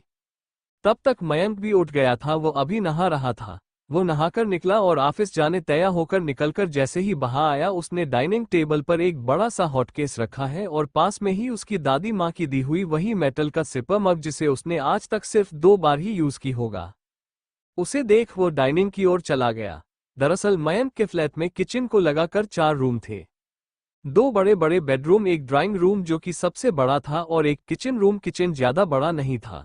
डाइनिंग रूम किचन रूम के साथ ही बने ड्राइंग रूम में था। ड्राइंग रूम में एक बड़ा सा ब्राउन कलर का लेदर का बड़ा सा काउच था। इसके सामने एक छोटा पर लंबा सा सेंटर टेबल था। सामने वाले वॉल में ही एक बड़ा सा टीवी लगा हुआ था। एक सादी लगभग सीलिंग से फ्लोर तक छूती हुई खिड़की लगी हुई थी, जहां से रात को शहर की जगमगाती लाइट्स की सुंदर सा नजर देखा जा सकता है। वो खिड़कियां अभी बंद थी। मिसी ने जाते वक्त बंद कर दिया था। खैर, वही रूम के एक साइड डिनर टेबल था। वो उस हार्डकेस को खोलकर देखता ही तो वह हैरान हो जाता है। वो और हैरान हो जाता है जब वह मग खोल कर देखता है। वह हैरान होकर खुद से ही बोलता है, उसे किसे पता चला कि मैं ब्रेकफास्ट में क्या खाता हूँ। इसने तो मेरी पसंद की ही ब्लैक कॉफी और एग सैंडविच बनाए हैं। खाना गर्म ही था क्योंकि खाना हॉटकेस में रखा था। खैर, कुछ भी हो, मुझे क्या। ये बोलकर नाश्ता करने लगा। जैसे जैसे नाश्ता करता गया वैसे वैसे वो और चौंक गया, क्योंकि उसने आज तक इतनी अच्छी सैंडविच और कॉफी नहीं खाई थी। उसने जल्दी जल्दी खाना खाया और निकल पड़ा ऑफिस। इधर मिसी ने सारे टिफिन छोटू के हाथों डिलीवर करवा दिया और उसके लिए भी एक टिफिन पैक करके उसने पहले ही रखी थी, उसे भी जाते वक्त उसको दे दिया। सुबह 4 बजे से उठकर काम करने के कारण वो काफी थक गई थी और उससे बहुत भूख भी लग रही थी, पर क्लास मिस ना हो इस वजह से वो बिना खाए हैं अपने यूनिवर्सिटी निकल गई। लगातार 4 क्लासेज के बाद उसे यूनिवर्सिटी से छुट्टी मिल गई। पहले तो उसने सीधा कैंटीन जाकर पराठा मंगवाया और उसे खा यूनिवर्सिटी से निकल आए। शाम के 7 बजे मिसी शॉप से निकली। उसने उस वक्त हाथ में काफी सारे सामान पकड़ रखे थे। उसने जल्दी जल्दी लिफ्ट लिया और ऊपर अपने फ्लैट पर जाकर सारे सामान रख मयंक के फ्लैट पहुंच गई। वो जैसे ही डोरबेल बजाने वाली थी तभी दरवाजा खुल गया। दरअसल मयंक अभी अभी ऑफिस से आया था, इसी वजह से उसने डोर भी लॉक नहीं की थी। मिसी ने इन सब के ऊपर ज्यादा ध्यान नहीं दिया और सीधा जाकर किचन में खाना बनाने लग गई। वह आज बहुत जल्दी में थी क्योंकि आज गुरुवार था और आज के दिन वह आपकी मम्मा से ढेर सारा बातें किया करती थी। उसने फटाफट छोले भटूरे बनाए और उसे टेबल में रखने लगी। ये सब करते करते लगभग 8 बजने ही वाले थे, तभी मयंक भी अपने रूम से फ्रेश होकर निकला। उसने देखा इसे टेबल पर खाना रख रही है, इसीलिए उसने कहा, एक काम करो, तुम खाना परोस दो, मैं खा लेता हूँ। ये बोल वो हाथ धोने के लिए किचन में बनी वॉश बेसिन में हाथ धोने चला गया। तब तक मिसी ने भी प्लेट्स लगा दिए थे। मयंक खाने के लिए बैठते हुए मिसी को भी इशारे से बैठने के लिए कहा तो मिसी न समझी से उसे देखने लगी। तो इस बार मयंक ने बोला, बैठो, तुम भी खा लो। मिसी कुछ कहने ही वाली थी कि वो फिर से बोल पड़ा, मुझे अकेले में खाना बिल्कुल भी पसंद नहीं, अगर तुम मेरे साथ ही खाओगी तो मुझे भी एक साथी मिल जाएगा। इस बार मिसी कुछ भी नहीं बोल सकी। उसने भी अपने लिए खाना परोसा और खाने लगी। उसने फटाफट खाना खाया, बर्तन और टेबल साफ किया और जाने लगी। मयंक उसे जल्दी जल्दी काम करते हुए देख रहा था। उसने भी उसे तंग करने के लिए उसे रोकते हुए आवाज लगाई, हे रुको, मुझे तुमसे बात करनी है। मिसी ने कहा, क्या हम कल बात कर सकते हैं? मयंक ने नामे सिर हिला दिया। ये देख मिसी वही के काउच में बैठ गई। मयंक ने भी एक चेयर खींचा और उसके सामने बैठते हुए बोला, देखो, आज तुम्हारा पहला दिन था, इसीलिए मैंने तुम्हें कुछ नहीं कहा, पर कल से ये सब नहीं चलेगा। उसे ऐसे गोल गोल बातें करता देख मिसी चिढ़ते हुए बोली, मिस्टर जोसेफ, क्या आप बताएंगे मुझे आपने यहाँ क्यों रोक रखा है? जो भी कहना है साफ साफ कहिए। मिसी को चीरता देख मयंक ने कहा, ठीक है, ठीक है, बोल रहा हूँ, चिढ़ो मत। कल से तुम मेरे कहे हुए खाना बनाओगी। मैं ब्रेकफास्ट और डिनर में क्या बनाना है वो मैं इस बोर्ड पर लिख दूंगा। कहते हुए एक तरफ इशारा किया। मिसी ने भी उस ओर देखा तो पाया फ्रिज के पास ही एक छोटा सा बोर्ड रखा हुआ था। उसने मन में ही सोचा, ये मुझे पहले क्यों नहीं दिखा जब मैं फ्रिज से सब्जियां निकल रही थी। शायद मैं काफी जल्दी जल्दी काम कर रही थी, इसीलिए मेरा ध्यान उस ओर नहीं गया होगा। उसने अपने सोच को लगाम लगाया और मयंक की बातों को सुनने लगी। वो कह रहा था, संडे तुम्हारा ऑफ रहेगा। ये सुन उसे थोड़ी तसल्ली मिली। उसने उसे गुड नाइट बोला और अपनी फ्लैट चली गई। मयंक के चेहरे पर इस छोटी सी मुस्कान तैर गई मिसी के बारे में सोचकर। मिसी ने अपने फ्लैट में आकर टाइम देखा, 9 बजने के लिए सिर्फ 5 मिनट रह गए थे। उसने फटाफट माँ को कॉल किया। दूसरी ओर से लगभग 40-45 साल की एक महिला की आवाज आई, हेलो। ये आवाज सुनते ही जैसे मिसी की दिल को सुकून सा महसूस हुआ। उसने भी भावुक सी आवाज में बोली, माँ। माँ भी मिसी की आवाज सुन भावुक सी हो गई थी, पर उन्होंने खुद को संभलते हुए बोली, मेरा मिसी कैसा है? सभी की माँ अपने बच्चे को प्यार से कुछ ना कुछ कहकर बुलाती है। मिसी की माँ भी उसे मुँह कहकर बुलाती है। मिसी ने भी खुद को संभालते हुए कहा, मैं ठीक हूँ माँ, आप कैसे हो और वह कैसी है? मिसी की सवाल का जवाब देते हुए बोली, मैं ठीक हूँ मो, वह भी ठीक ही होंगे। माँ की बात सुन मिसी बोली, माँ अब तो उनसे गुस्सा मत हो। माँ गुस्सा होते हुए बोली, मैं कैसे गुस्सा ना हूँ? तू ही बता, वह तुझे नरक में धकेलने वाले थे अगर तू घर से नहीं भागती तो। ये बोलते बोलते माँ की आंखों से आंसू झलक पड़े। मिसी ने बात को बदलने के लिए मयंक के साथ हुई उसकी तकरार के बारे बताया तो माँ जोर जोर से हंसने लगी। रूम के बाहर खड़ा कोई माँ बेटी की सारी बातें सुन रहा था। दरअसल माँ फोन को स्पीकर पर रखकर सोने के लिए बिस्तर लगा रही थी। 9 बजते ही शर्मा हाउस की डोरबेल बजती है। डोरबेल की आवाज सुन माँ जो मिसी से बात कर रही थी उन्होंने बोला, वो आ गए हैं, अब मैं फोन रखती हूँ, ख्याल रखना अपना। बोल फोन रख मैन डोर का दरवाजा खोल देती है। दरवाजे से लगभग 48-50 साल का एक आदमी अंदर आता है। माँ कुछ कहे बिना मैन डोर लॉक करके अपनी रूम की ओर चली जाती है और कंबल तनकर बिस्तर की एक ओर सो जाती है। वह आदमी भी उसी रूम पर आकर बिस्तर की एक ओर आकर सो जाता है। वह आंखें खोले अपनी ओर पीठ करके सोई हुई अपनी पत्नी की पीठ को देखकर थोड़ी देर पहले हुई घटना के बारे में सोचने लगता है। थोड़ी देर पहले जो रूम के बाहर खड़ा कोई माँ बेटी की बात सुन रहा था वो और कोई नहीं मिस्टर शर्मा ही थे। दरअसल मिसी जब से घर छोड़कर भागी थी तभी से मिस्टर शर्मा ने मिसी से बात करना बंद कर दिया था। उन्होंने सिर्फ यही नहीं मिसी की सार कब्जों से लेकर उसकी सारी यादों को चला दिया था और सभी के आगे कहा था कि आज से उनके लिए मिसी मर गई है और उनका अब सिर्फ एक ही संतान रह गया है। उस दिन के बाद से नहीं उन्होंने मिसी से बात की और न ही घर के किसी व्यक्ति को उससे बात करने दिया। उसी दिन से शर्मा परिवार का वो हंसता खेलता परिवार पूरी तरह से बिखर गया। उसी दिन से मिसेज शर्मा ने भी मिस्टर शर्मा से बातें करना बंद कर दिया था। कुछ जरूरी ना हो तो बातें नहीं किया करती थी।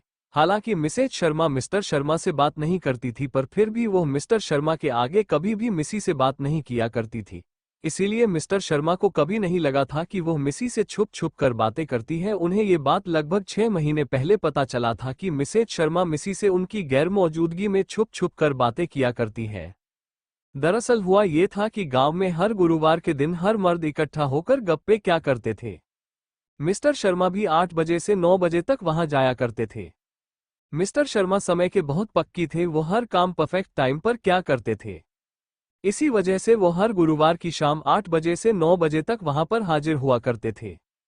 आज से लगभग 6 महीने पहले गुरुवार के दिन उस दिन भी 8 बजे ही वहां गए थे पर कुछ काम होने की वजह से वो जल्द घर वापस आ गए थे। तभी उन्होंने देखा कि घर का दरवाजा अंदर से बंद नहीं है। जब से मिसी घर छोड़ कर गई थी तभी से मिसेज शर्मा काफी उदास रहने लगी। वो भी काफी चीजें भूलने भी लगी थी। जब वह अपने कमरे की ओर जा रहे थे तब उन्हें एक जानी पहचानी सी आवाज सुनाई दी। उन्होंने ध्यान से सुना तो पाया कि मिसेज शर्मा मिसी से फोन पे बात कर रही थी, वह भी लाउडस्पीकर में, क्योंकि उस समय वो कपड़ों को समेटकर अलमीरा में रख रही थी। माँ बेटी को बात करता देख वो बिना कुछ कहे माँ बेटी की बात सुनने लगे। तभी से वो 8 बजे से 9 बजे तक बाहर जाने का बहाना बनाकर छुपकर माँ बेटी की बातें सुना करते थे। आज जब मिसी ने बहुत देर तक फोन नहीं की तो मिस्टर शर्मा काफी ज्यादा बेचैन हो उठते थे। जब मिसी ने फोन किया तो तब उनकी बेचैनी दूर हुई। मिसी जब भी माँ से बात किया करती थी वो हमेशा ही पूछा करती थी, माँ वो कैसे है। मिसी ने फोन रखने से पहले आज भी पूछा था, माँ वो कैसे है। माँ को पता था कि मिसी अपने पापा से इतना ज्यादा प्यार करती है। मुझे पता था उस घटना के पहले निशा और मिस्टर शर्मा के बीच कितना लगाव था। इसीलिए मिसी के एक ही सवाल पूछने पर भी माँ हमेशा ही जवाब देती थी। मिसी के फोन रखने के लगभग 5 मिनट बाद मिस्टर शर्मा अंदर आए। हमेशा ऐसा ही करते थे ताकि मिसेज शर्मा को शक ना हो जाए। डिनर करने के बाद वो सोने के लिए चले गए। थोड़ी देर बाद मिसेज शर्मा भी आके बिस्तर के एक कोने में जाकर लेट गई। उनके लेटने के बाद शर्मा जी ने अपनी आंखें खोल ली। दरअसल वो अभी तक सोए नहीं थे। जब उन्हें मिसेज शर्मा की आने की आहट सुनाई दी तो उन्होंने झट से अपनी आंखें मूंद ली। मिसेज शर्म जब लाइट ऑफ करते सो गई तो शर्मा जी ने अपनी आंखें खोल ली और अंधेरे में छत की तरफ मुंह करके मिसी के बारे में सोचने लगे। मिसी से पहले मिसेज शर्मा 2 बार प्रेग्नेंट हुई थी पर दोनों बार उनका मिसकराज हो गया था। उसके लगभग 3 साल बाद मिसी हुई थी। जब उन्हें पता चला कि उनकी एक बेटी हुई है तो वो बहुत खुश हुए थे। खुशी के मारे उनकी आंखों से आंसू तक निकल आई थी। उन्होंने भगवान को लाखों बार शुक्रिया किया और मिसेज शर्मा को भी इतनी प्यारी बच्ची देने के लिए शुक्रिया कहा था। जब से मिसी हुई थी तब से वह उसका ख्याल फूल की तरह रखते थे। मिसी के जन्म के कुछ दिन में ही उनको एक अच्छी खासी होटल से असिस्टेंट शेफ के लिए अपॉइंटमेंट आया था, पर उन्होंने अपॉइंटमेंट लेटर फाड़ दिया ताकि उन्हें अपनी बेटी से दूर न होना पड़े। ये सब सोचते सोचते उनके कानों में मिसी की आवाज सुनाई देने लगी, वही लास्ट की सेंटेंस, वह कैसे है। ये याद आते ही उनकी आंखों आंसू का एक कतरा निकलकर उनका गालों से सरकता हुआ बेड में गिर पड़ा। ये सब सोचते सोचते उनकी आंख लग गई। दूसरी सुबह मिसी जल्दी जल्दी उठी और सारे टिफिन पैक कर ही रही थी कि तभी छोटू आ गया। वह भी मिसी की हेल्प करने लगा। दरअसल कल माँ से बात करने के बाद उसकी भी हालत उसे पापा की तरह ही थी। वह भी अपने पापा को बहुत ज्यादा मिस कर रही थी। उसे भी बहुत देर तक नींद नहीं आई थी। रात के आखिरी पड़ाव में उसकी आंख लगी तो सुबह उठने में देर हो गई। गनीमत थी कि आज शनिवार था। वीकेंड होने के कारण ज्यादा टिफिन पैक करना नहीं पड़ रहा था, वरना देर हो जाती। वो जल्दी जल्दी तैयार होके ही मयंक के रूम में चली गई ताकि ज्यादा देर न हो जाए। उसने फटाफट जाकर कल से पड़े हुए बर्तन धोए और साथ में लाया हुआ टिफिन को टेबल में रखकर एक नोट टिफिन में चिपका दिया और हड़बड़ी में वहां से निकल पड़ी। उसने आज भी कुछ नहीं खाया, पर आज उसने अपने लिए एक टिफिन पैक कर ली थी। वैसे तो आज उसका कॉलेज बंद था, पर उसे लेट उसके पार्ट टाइम जॉब के लिए हो रहा था। मिसी एक बड़े से लग्जरियस शॉप में वीआईपी को उनकी नीड की चीजें दिखाने और पसंद करने में हेल्प करती थी।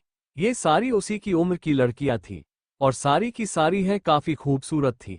उससे भी उसकी खूबसूरती की वजह से ही यहाँ पर जॉब मिला था।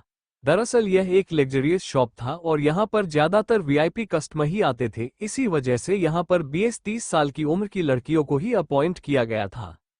वैसे तो मिसी को यहाँ पर काम करने का बिल्कुल भी मन नहीं था, पर उससे पैसे की बहुत जरूरत थी और यहाँ पर अच्छी खासी सैलरी भी मिल जाती थी। इसी वजह से वह यहाँ हर हफ्ते शनिवार और रविवार को सुबह के 10 बजे से शाम की 6:00 बजे तक ये काम किया करती थी। वो जैसे ही ड्रीमलैंड फैशन नाम के बड़े से शॉप के सामने पहुंची, उसने फटाफट अपनी स्कूटी को पार्किंग में पार्क किया और जल्दी से चेंजिंग रूम में जाकर एक ब्लू कलर की नई लेंथ वाली पेंसिल स्कर्ट के साथ व्हाइट कलर की फ्लेयर नेक वाली टॉप पहन ली। अपने बालों का एक बन बनाया और ऊपर से एक ब्लू कलर की बेरेट हैट पहन ली। नीचे 3 इंच का ब्लॉक हिल में वो सच में बहुत सुंदर दिख रही थी। यह इस शॉप का यूनिफॉर्म था। यूनिफॉर्म पहनने के बाद वो सीधे कस्टमर्स को अटेंड करने चली गई।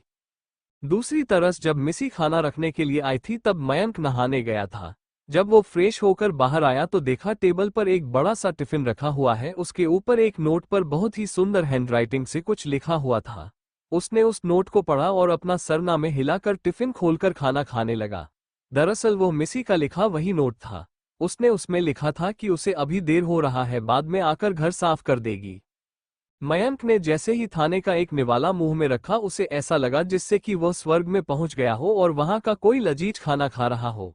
वैसे तो खाना सिंपल सा वही दाल चावल और छोले की सब्जी ही थी, पर पता नहीं यह लड़की अपने खाने में क्या ही डालती थी जो इसके हाथ से बनाया गया खाना इतना स्वादिष्ट होता था।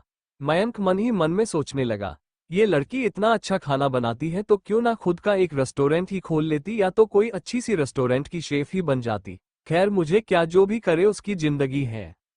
ये सब सोचते सोचते सारा खाना खा लिया और टिफिन को बेसिन पर रखकर हाथ में मोबाइल लेकर घर से बाहर निकल गया। इधर मिसी शॉप में आकर अपना नाम रजिस्टर में एंट्री कर ही रही थी कि उसने देखा कि एक औरत ने कोने में से एक हीरे का अंगूठी उठा लिया है। पहले तो मिसी ने उस पर इतना ध्यान नहीं दिया, उसे लगा वह औरत उस अंगूठी को खरीदना चाहती है, पर लगभग 15 मिनट बाद वह औरत कुछ खरीदे बिना ही और उठाया हुआ अंगूठी का पैसा दिए बिना ही शॉप से बाहर निकलने लगी। यह देखकर मिसी ने उस औरत को रोकते हुए कहा, एक्सक्यूज मी मिस, मुझे लगता है आप उस अंगूठी का पैसा देना भूल गई। मिसी का ऐसा कहने पर वह औरत रुक गई और उसने मिसी को ऊपर से नीचे तक देखा और बोली, क्या तुम मुझसे बात कर रही हो? मिसी ने हाँ में सिर हिला दिया। उस औरत ने अनजान बनते हुए कहा, कौन सी अंगूठी? मैंने तो कोई अंगूठी नहीं ली। उस औरत को ऐसे अनजान बनता देख मिसी थोड़ी देर के लिए हैरान होकर उस औरत को देखने लगी और उसने कहा, मैंने खुद अपनी आंखों देखा है आपको अंगूठी लेते हुए। मिशी को ऐसे खुद पर इल्जाम लगाता देश उस औरत को बहुत गुस्सा आ गया और वह गुस्से से चिल्लाती हुई बोली, ए लड़की, तुझे पता भी है तू किससे बात कर रही है? मैं इस शॉप की वीआईपी कस्टमर हूँ, तेरी हिम्मत कैसे हुई मुझे चोर बोलने की? उस औरत की ऊंची आवाज सुनकर शॉप में खड़े सभी लोग उस ओर देखने लगे और क्या हुआ उसका अंदाजा लगाने लगे। तभी शॉप की मैनेजर उस औरत के पास जाकर उसने बोला, क्या हुआ मिसेज कपूर? उस औरत ने बोला, इस लड़की को अभी के अभी इस शॉप से बाहर निकालो। मिसेस कपूर का ऐसा कहना सुनकर मैनेजर ने मिसी की तरफ देखते हुए पूछा, क्या हुआ है यहाँ? मैनेजर का इतना पूछना ही हुआ था कि मिसेस कपूर बोल पड़ी, तुम उससे क्या पूछ रही हो, मैं बताती हूँ क्या हुआ। ये लड़की मुझे चोर बोल रही है। मैनेजर का ये सुनना ही हुआ था कि उन्होंने मिसी की तरफ बड़ी बड़ी आंखों करके पूछा, मिसी तुमने ऐसा क्यों किया? असल में मैनेजर मिसी को भी अपनी तरफ से ओपिनियन रखने का मौका दे रहे थी। मैनेजर का उसको ऐसा घटना के बारे में जानने की कोशिश करता देख उसे बहुत खुशी हुई। आज तक उसने जितने भी कोरियन ड्रामा देखे हैं वहां सभी को अमीर इंसान के साइड लेते देखा है। जब उसने देखा कि मैनेजर उसकी भी ओपिनियन सुनना चाहती हैं तो उसने फटाफट बोलना चालू कर दिया, उसने क्या देखा? ये सुन मैनेजर बोल पड़ी, ऐसी बात है तो क्यों ना सीसीटीवी ही चेक कर ले। ये सुनते ही उस औरत की तो हवाई ही उड़ गई। उसने खुद को जैसे तैसे संभाला और फिर से हागमा खड़ी करने की कोशिश करने लगी। ऐसा करता देख मैनेजर ने उन्हें समझाया, मिसेज कपूर मुझे आप पर भरोसा है, पर हमें इस एम्प्लॉय की बात को भी एक बार चेक कर लेना चाहिए ताकि हम इसे पुख्ता सबूत के साथ यहाँ बाहर निकल सके। इस बात पर वो औरत भी कुछ नहीं कर सकी, वो बस अब भगवान से दुआ ही मांग सकती थी ताकि वो पकड़ में ना आ जाए। सभी लोग सीसीटीवी चेक करने लग गए। शायद उस औरत की किस्मत आज अच्छी थी और मिसी की बुरी, क्योंकि सीसीटीवी फुटेज में वो जगह कवर तो हो रहा था पर वहां उसकी सिर्फ पीठ दिख रही थी, इसीलिए उस औरत ने कुछ लिया था या नहीं उसका पता नहीं चल पाया। ये देख उस औरत ने सिर ऊंचा करके सभी की ओर देखा और वह जाकर मिसी को थप्पड़ मारने के लिए हाथ उठाया ही था कि तभी किसी ने उसका हाथ हवा में ही रोक लिया। जैसे ही मिसेज कपूर ने देखा सीसीटीवी फुटेज में उनकी सिर्फ पीठ दिख रही थी, उनके उस रिंग को उठते हुए नहीं देखा गया, तो वह अपना सर ऊंचा करके मिसी को जैसे ही थप्पड़ मारने के लिए हाथ उठाया, उनका हाथ हवा में ही रोक दिया गया। मिसी तब तक अपने आंखें बंद करके खड़ी थी। जब उसे कुछ पलटक उसके गाल पर कोई दर्द तो छोड़ो किसकी छूने तक का एहसास नहीं हुआ तो उसने अपनी आंखें खोल ली। उसने देखा उसके आगे लगभग उसी की हाइट की एक लड़की उस औरत की कलाई पकड़े खड़ी है। उस लड़की ने कहा, इतनी भी क्या जल्दी है मिसेज कपूर, अभी तक कोई पुख्ता सबूत सामने आया ही नहीं और आप सजा देने के लिए आगे भी आ गई। उस लड़की के ऐसे कलाई पकड़ने से मिसेज कपूर को उस लड़की के ऊपर बहुत गुस्सा आया। उसने अपनी हाथ छुड़ाते हुए कहा, ए लड़की तुझे पता भी है तू किससे उलझ रही है? तो उस लड़की ने फीकी मुस्कान बिखेरते हुए कहा, नहीं, मुझे तो नहीं पता मैं किससे उलझ रही हूँ। वो उस औरत के पास जाकर फुसफुसाने के लहजे में कहती है, क्यों आपको भी नहीं पता क्या आप कौन हो? भले ही वो देखने में फुसफुसाकर बोल रही है जैसे लग रहा था, पर उसकी कही हुई बातें सभी को सुनाई दे रही थी और वो खड़े सभी लोग मुंह दबाकर हंस रहे थे। दूसरी तरफ मिसी तो उस लड़की को इस तरह से देख रही थी कि वह किसी कोरियन ड्रामा की बैडेस्ट मैन फीमेल लीड को देख रही है। वो तो उस लड़की की एटीट्यूड और ब्यूटी को फैन हो गई थी। उसके अलावा और कोई भी था जो इस लड़की का फैन बन गया था। उसे तो सब कुछ स्लो मोशन में होता हुआ दिख रहा था। वो इन सब बातों में खोई ही थी कि वह अपनी ख्यालों की दुनिया से बाहर तब आई जब वह औरत जोर जोर से चिल्लाकर उस लड़की को गालियां दे रही थी। शायद अब उस लड़की की भी सहन सीमा पार हो गई थी। उसने अपने जीन्स के पॉकेट में खोसा हुआ अपने फोन को निकाला और जूम करके एक वीडियो चला दिया।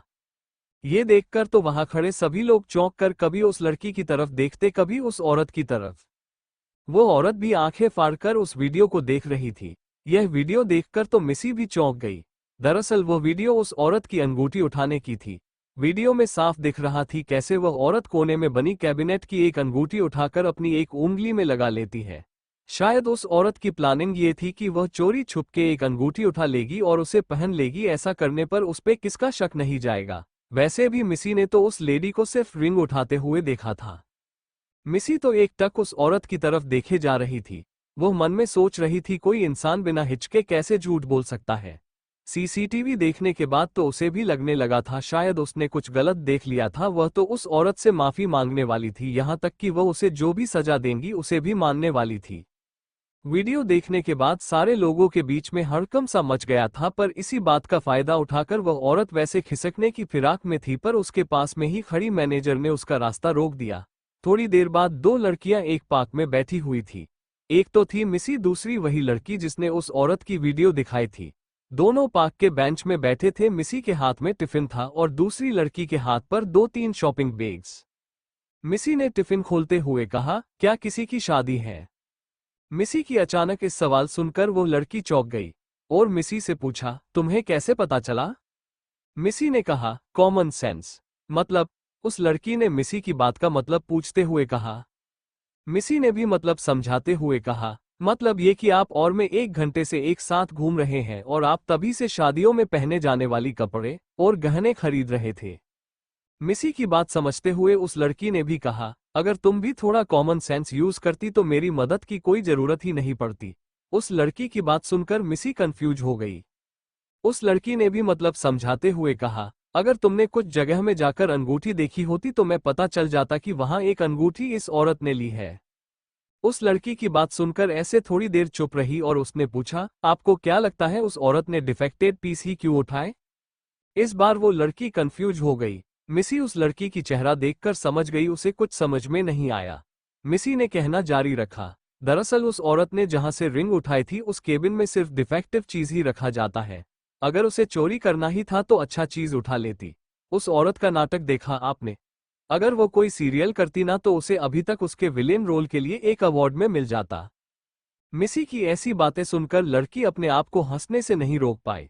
अब तक मिसी ने टिफिन खोलकर सारे खाने को बाहर निकल चुकी थी और उस लड़की से शेयर भी कर रही थी। जब उस लड़की ने खाने का एक बाइट ली तो वह चौंक गई और उसे देखती हुई बोली, वो तुम्हारी माँ तो बहुत टेस्टी खाना बनाती है। उस लड़की के मुंह से तारीफ सुनकर मिसी शर्माते हुए बोली, दरअसल यह मैंने खुद बनाए हैं। ये सुनकर वह और ज्यादा हैरान हो गई। खाते खाते दोनों ने ही बहुत सारी बातें कर ली थी।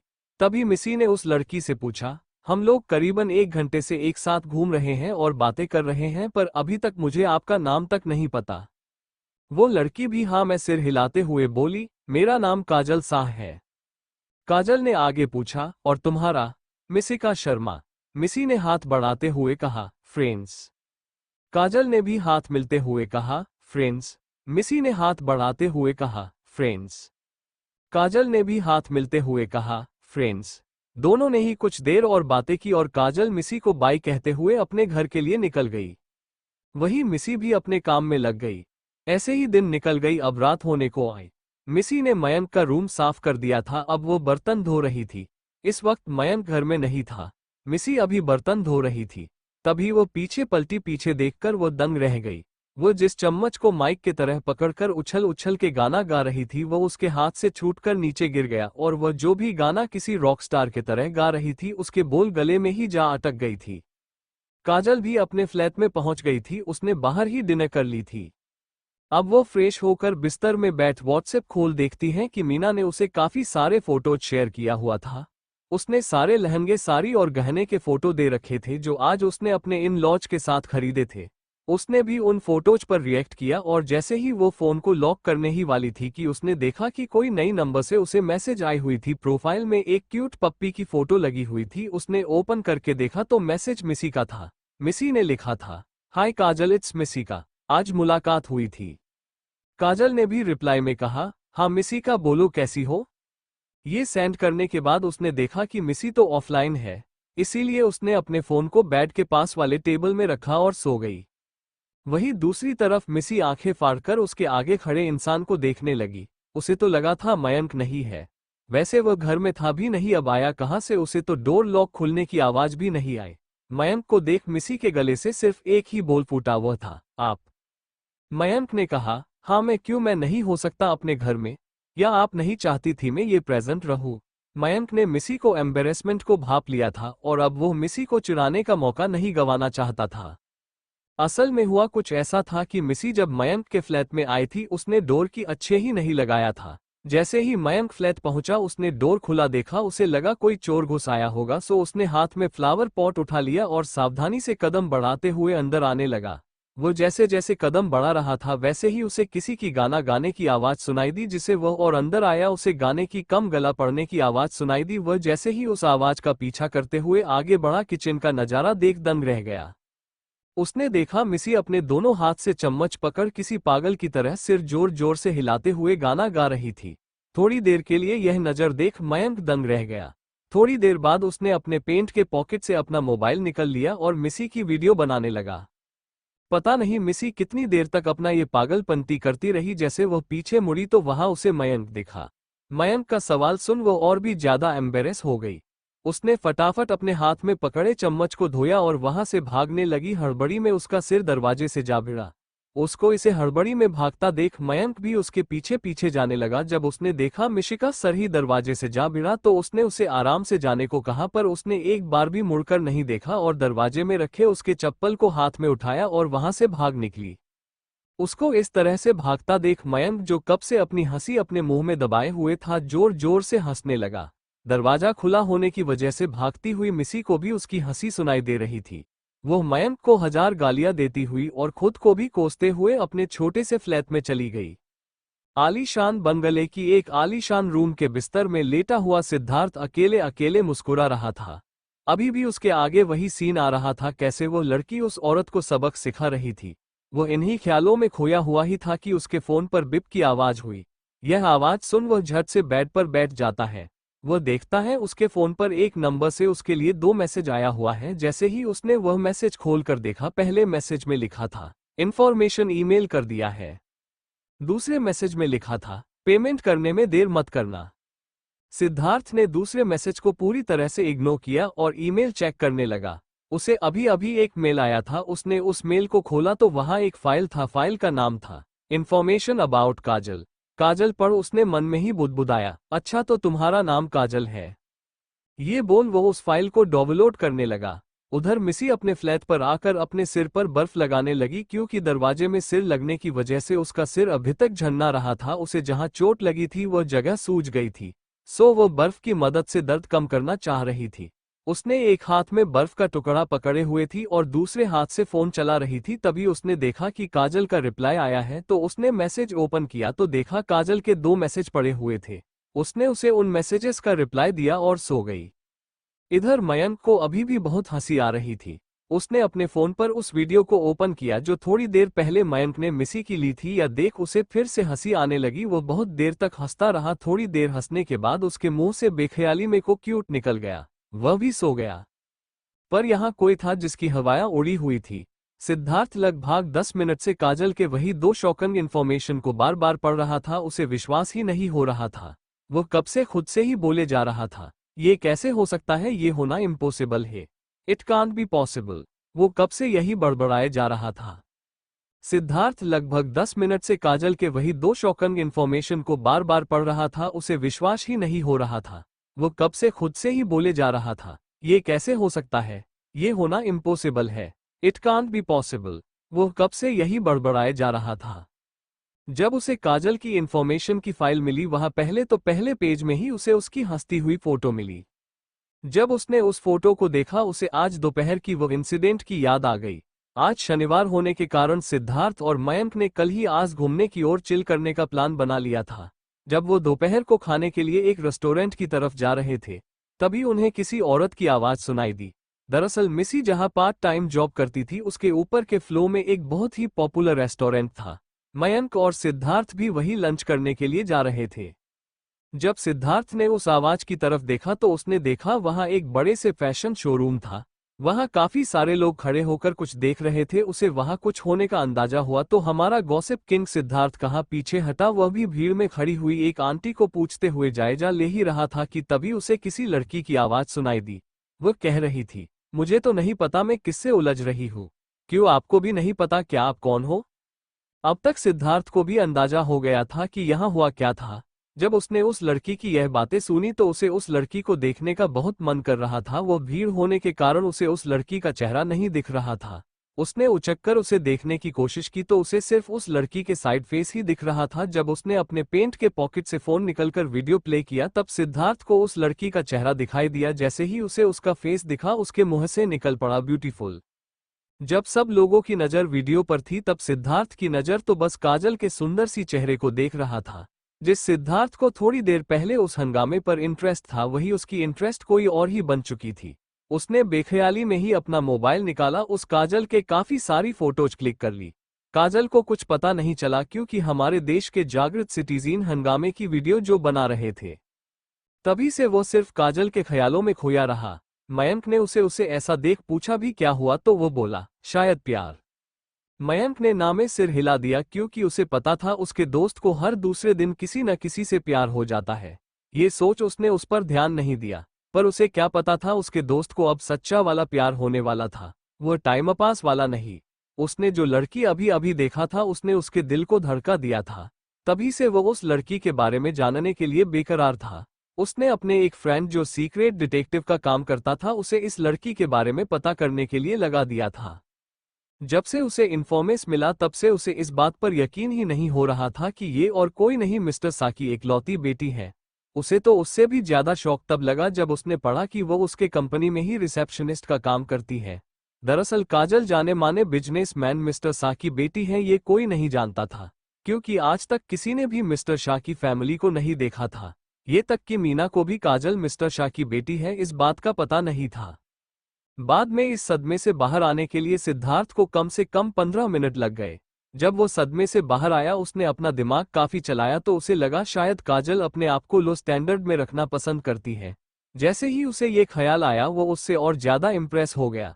इसे ही काजल के बारे में सोचते सोचते वह सो गया। सिद्धार्थ का संडे जैसे तैसे गया।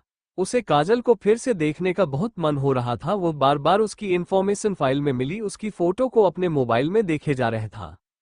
मयंक ने तो संडे का पूरा दिन घर पर ही बिताए। वो कभी मूवी देखता तो कभी गेम खेलता। इधर मिसी को संडे के दिन कोई टिफिन की ऑर्डर भी नहीं आती थी। उसे संडे के दिन ही थोड़ा आराम करने को मिलता था, बस थोड़ा ही, क्योंकि आफ्टरनून को तो उसे पार्ट टाइम जॉब जो करना पड़ता था उस फैशन शोरूम में। वैसे भी संडे के दिन वो सड़क के भिखारी बच्चों के लिए काफी सारा खाना बनाकर खिलाती थी और खुद ही उनके साथ बैठ खाती थी। आज भी उसने यही किया। लगभग 8 बजे उठकर उसने काफी सारा खाना बनाया और सभी को पैक करके उसे उन बच्चों के बीच बांट दिया और उसने भी उनके साथ ही खाया और स्कूटी ले अपने जॉब के लिए निकलने लगी तो सभी बच्चों ने उसे बाय कहा। काजल तो पूरा दिन मीना के साथ रही। इसी तरह संडे निकल गया। मिसी सारे काम करके अपने यूनिवर्सिटी चली गई। इधर काजल कंपनी पहुंचकर रिसेप्शन में खड़ी हुई ही थी कि तभी वहां एक डिलीवरी बॉय सिद्धार्थ की डिलीवरी काजल के हाथ में पकड़ा दिया और जाते जाते बोलकर गया कि यह कोरियर काजल खुद ही सिद्धार्थ को दे। काजल कुछ देर के लिए सोच में पड़ गई। उसने फिर कोई इंपॉर्टेंट चीजें होंगी या सोच उसे अपने पास रख लिए। थोड़ी ही देर बाद उसे याद आया कि वह सिद्धार्थ से मिलेगी कैसे, उससे मिलना तो इम्पॉसिबल है। वो ये सब सोच ही रही थी कि तभी उसे एंट्रेंस से सिद्धार्थ को आते हुआ देखा तो चौंक गई, क्योंकि सिद्धार्थ कभी भी एंट्रेंस से ऑफिस के अंदर नहीं आता था। सिद्धार्थ ग्राउंड फ्लोर जहां पार्किंग था वहां उसके लिए प्राइवेट लिफ्ट थी, वो वहीं से अपने ऑफिस में जाता था। सिद्धार्थ को अंदर आता देख पहले तो उसने उसे सिर झुकाकर ग्रेट किया, फिर बोली, सर आपके लिए कोई कोरियर आया है। सिद्धार्थ ने हाँ में सिर हिलाया और बोला, उसे मेरे ऑफिस तक ले जाने के लिए मेरी हेल्प करो। ये सुन काजल ने खुद की तरफ उंगली दिखाते हुआ कहा, क्या मैं? सिद्धार्थ ने थोड़े सख्त लहजे में कहा, तुम नहीं तो और कौन? काजल ने हिचकिचाते हुए उस कोरियर को उठाया। वो कुछ भारी था। वो उसे उठाए सिद्धार्थ के पीछे पीछे उसी की प्राइवेट लिफ्ट की तरफ चल दी। सिद्धार्थ का केबिन 7th फ्लोर पर था। काजल उस भरी भरकम कोरियर को अभी भी उठाए हुए थी। थोड़ी देर बाद दोनों ही सिद्धार्थ के केबिन में पहुंच गए। सिद्धार्थ ने इशारे से उस कोरियर को टेबल में रखने का इशारा किया तो काजल की जान में जान आए। लगभग 20 मिनट से भी ज्यादा वक्त इस भरी भरकम कोरियर को उठाकर इधर से उधर दौड़कर काजल पूरी तरह से थक गई थी। अब तो वह सीधा नीचे जाकर एक बोतल पानी गटकने वाली थी। वो वहां से जाने लगी तो सिद्धार्थ ने कहा, रुको। सिद्धार्थ की आवाज सुन काजल ने पूछा, क्यों सर, कोई काम है क्या? नहीं, मैं कह रहा था पानी पी लो।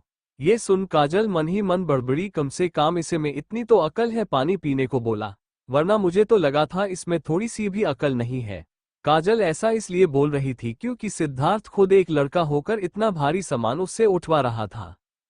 काजल ने थैंक्स बोल पास में रखी पानी की बोतल खोल मुंह से लगा लिया।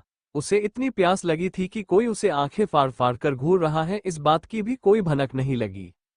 काजल ने जैसे ही मुंह लगाकर पानी पीने लगी, सिद्धार्थ की आंखें गुट भरती हुई काजल की गर्दन में ही अटक गई थी। वो उसके गर्दन को घूर ही रहा था कि तभी पानी पीती काजल के होठ के कोने से बहता हुआ एक बूंद पानी काजल के गर्दन से बहते हुए उसके व्हाइट शर्ट के अंदर चला गया। ये देख तो सिद्धार्थ का गला ही सूख गया। पानी पीने के बाद जैसे ही काजल जाने लगी, सिद्धार्थ बोला, क्या तुम मेरी सेक्रेटरी बनोगी?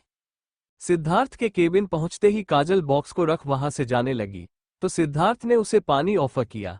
काजल भी मना ना कर पाए और सामने रखे बोतल की ढक्कन खोलकर मुंह से लगा लिए। वैसे तो सिद्धार्थ को मन ही मन काजल को गले से लगाने का मन कर रहा था, क्योंकि कल तो उसने काजल को दूर से देखा था, पर जब आज उसने उसे करीब से देखा तो वह बिना मेकअप वाले फ्लॉलेस चेहरे को देखता ही रह गया।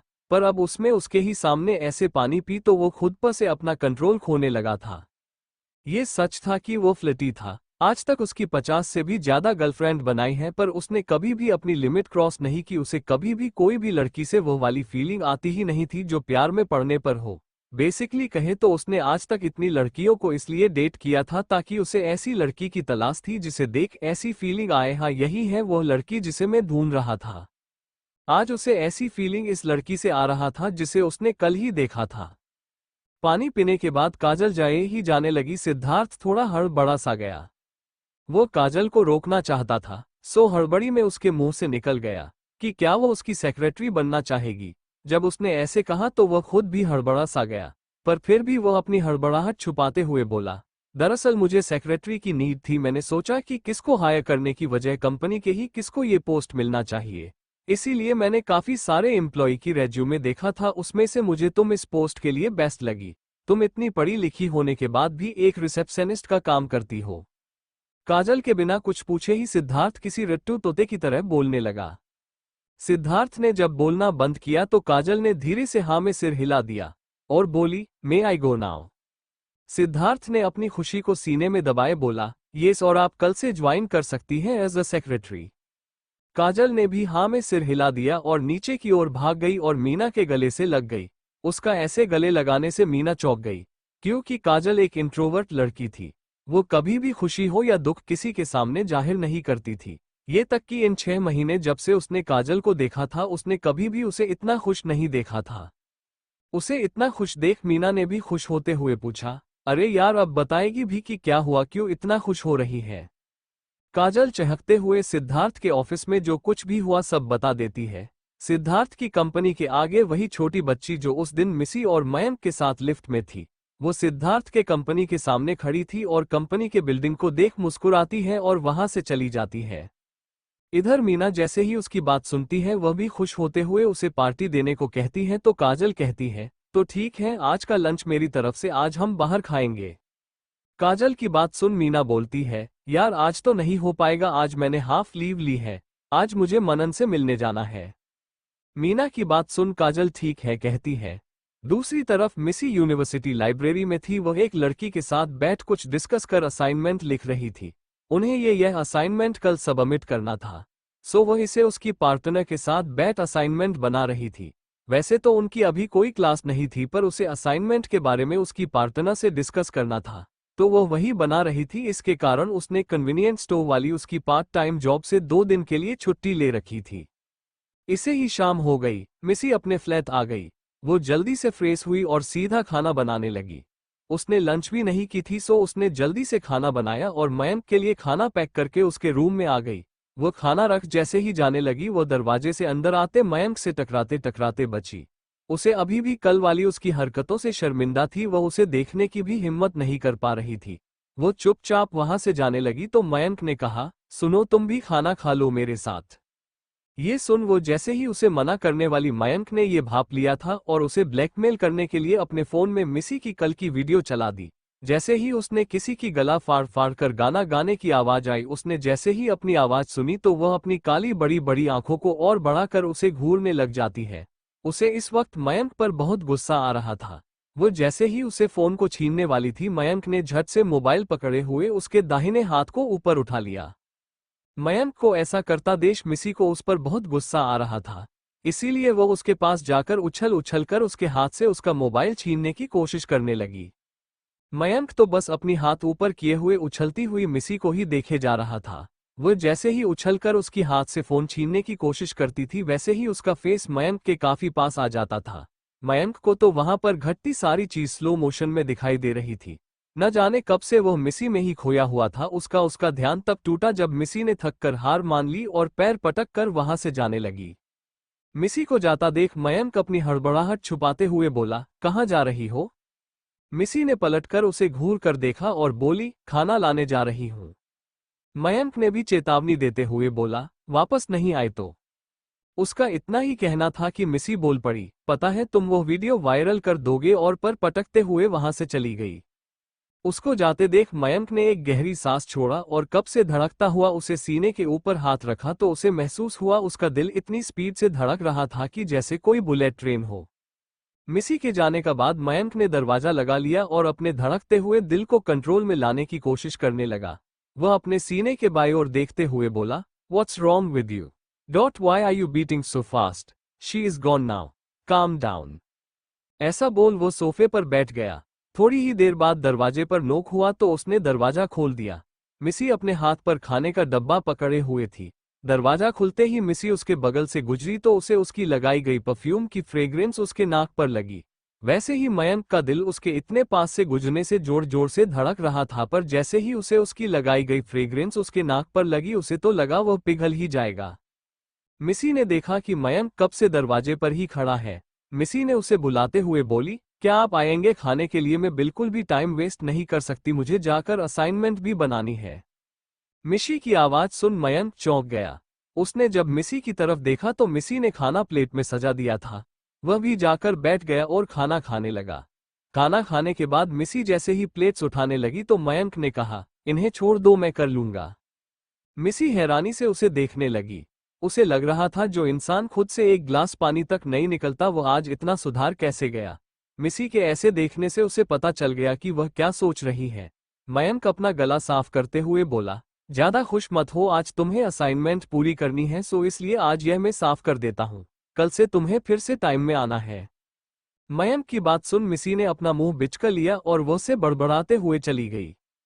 उसके जाने के बाद मयंक ने डाइनिंग टेबल साफ किया, बर्तन साफ किया, किचन भी साफ किया। वैसे तो मिसी खाना बनाते समय कोई मैस क्रिएट नहीं करती थी, फिर भी उसने किचन को एक बार साफ कर दिया। ये सब करने के बाद वो बेड पर जा लेट गया। वो बहुत देर तक छत को घूरता रहा और अपना मोबाइल निकलकर वहां वीडियो देखने लगा, जो उसने उस दिन लिया था जब वो उस दिन रॉकस्टार बनी हुई थी। वैसे तो वह जब भी उस वीडियो को देखता था पागल की तरह हंसता था, पर आज वह उस वीडियो को देख रहा था तो उसे आज बिल्कुल भी हंसी नहीं आ रही थी। उसके विपरीत उसके होठों पर एक हल्की सी स्माइल थी। वह बार बार उस वीडियो को देख रहा था, वो बस यही कह रहा था, "ये कितनी क्यूट है।" वैसे ही वो उस वीडियो को देख देख कर सो गया। इधर मिसी जैसे ही अपने फ्लैट पर आई वो असाइनमेंट बनाने लगी। वो पूरी रात असाइनमेंट लिखती रही। असाइनमेंट पूरा होने के बाद वो खाना बनाने लगी और टिफिन पैक करने लगी। इतने में छोटू आ गया। वो आज खाना खाकर आया था। उसने भी मिसी को टिफिन पैक करने में मदद की और सारे टिफिन लेकर चला गया। मिसी भी एक बड़े डिब्बे में मयंक के लिए ब्रेकफास्ट भरकर ले गई और उसे डाइनिंग टेबल पर रखकर अपना काम करने लगी। सारे काम पूरा करने के बाद वह वहां से सीधा अपने रूम में गई और एक रोटी को रोल करके मुंह में दबाए बैग उठा लिए और फ्लैट लॉक कर रोटी खाते खाते नीचे चली गई। इधर मयंक अभी तक नहीं जगा था। उसकी नींद तो तब टूटी जब उसके फोन पर किसी का कॉल आया। पहले तो उसने नहीं उठाया, पर बार बार कॉल आने पर वह झल्ला कर फोन उठा लेता है। वह जैसे कि हेलो बोलने वाला था। उधर से सिद्धार्थ चिल्लाते हुए बोला, "यार तू कर क्या रहा है? कितनी देर से कॉल कर रहा हूं, तू है कि फोन ही नहीं उठता, और तू अभी यहां पहुंचा क्यों नहीं? इन्वेस्टर आते ही होंगे।" ये सुन मयंक ने सिद्धार्थ का कॉल कट किया और सीधा बाथरूम में घुस गया। वो 10 मिनट में ही रेडी होकर बाहर निकला गया। वो जैसे ही हॉल से गुजर रहा था उसने देखा कि डाइनिंग टेबल पर टिफिन रखा था। पहले तो उसने सोचा अगर खाने लगा तो लेट हो जाएगा, ये सोच वह निकलने वाला था कि तभी उसे मिसी को हाथ से बने स्वादिष्ट भोजन के बारे में सोचा और उसने कहा, "मीटिंग में थोड़ा सा लेट पहुंच भी गया तो सिद्धार्थ सब संभाल लेगा, पर मैं ये टेस्टी खाना छोड़कर जाना अफोर्ड नहीं कर सकता।" ये बोल वो सीधा बिना प्लेट्स लगाए टिफिन से ही खाने लगा। खाना खाने के बाद वो सीधा ऑफिस के लिए निकल गया। दूसरी तरफ मिसी भी यूनिवर्सिटी पहुंच गई थी। वो सीधा जाकर एक लड़की के पास बैठ गई। वो लड़की लैपटॉप पर कुछ कर रही थी। यह वही लड़की थी जो मिसी की इस असाइनमेंट में पार्टनर थी। मिसी ने लैपटॉप की तरफ देखते हुए पूछा, "नम्या क्या कर रही हो?" तो नम्या लैपटॉप पर ही आंखें गड़ाए बोली, "कुछ नहीं, पीपीटी में कुछ पॉइंट डालना भूल गई थी।" अब हो गया, वो पीपीटी के फाइल को सेव करते हुए बोली। मिसी बोली, "अच्छा सब हो गया ना अच्छे से?" नम्या ने हाँ में सिर हिला दिया। जब वो फाइल को पेन ड्राइव सेव करके मिसी की ओर देखा तो चौंक गई। नम्या ने जैसे ही मिसी को देखा वो चौंक पड़ी। मिसी के अशोक नीचे डार्क सर्कल पड़ गए थे। आंखें भी लाल हो रखी थी। "यार तुम कल रात भर नहीं सोई क्या?" मिसी ने न में सिर हिला दिया। नम्या ने कहा, यार तुम कितना काम करती हो, मैंने बोला भी था असाइनमेंट में लिख लेती हूँ। तुम पीपीटी बना लेना पर तुम ही नहीं मानी। पार्ट टाइम जॉब भी करती हो और रात भर भी जागी रहती हो। पीपीटी बना लेती, कुछ घंटे का ही काम था। नम्या की बात सुन मिसी बोली, यार मुझे कुछ खास एडिटिंग नहीं आती और वैसे भी पीपीटी जितना अच्छा बनेगा उतना ही अच्छा मार्क्स मिलेगा, और मुझे मेरी वजह से तुम्हारे मार्क्स नहीं कमाने थे। अगर बात करूं पार्ट टाइम की तो मैंने 2 दिन की छुट्टी ले रखी है, सो तुम मेरी चिंता मत करो।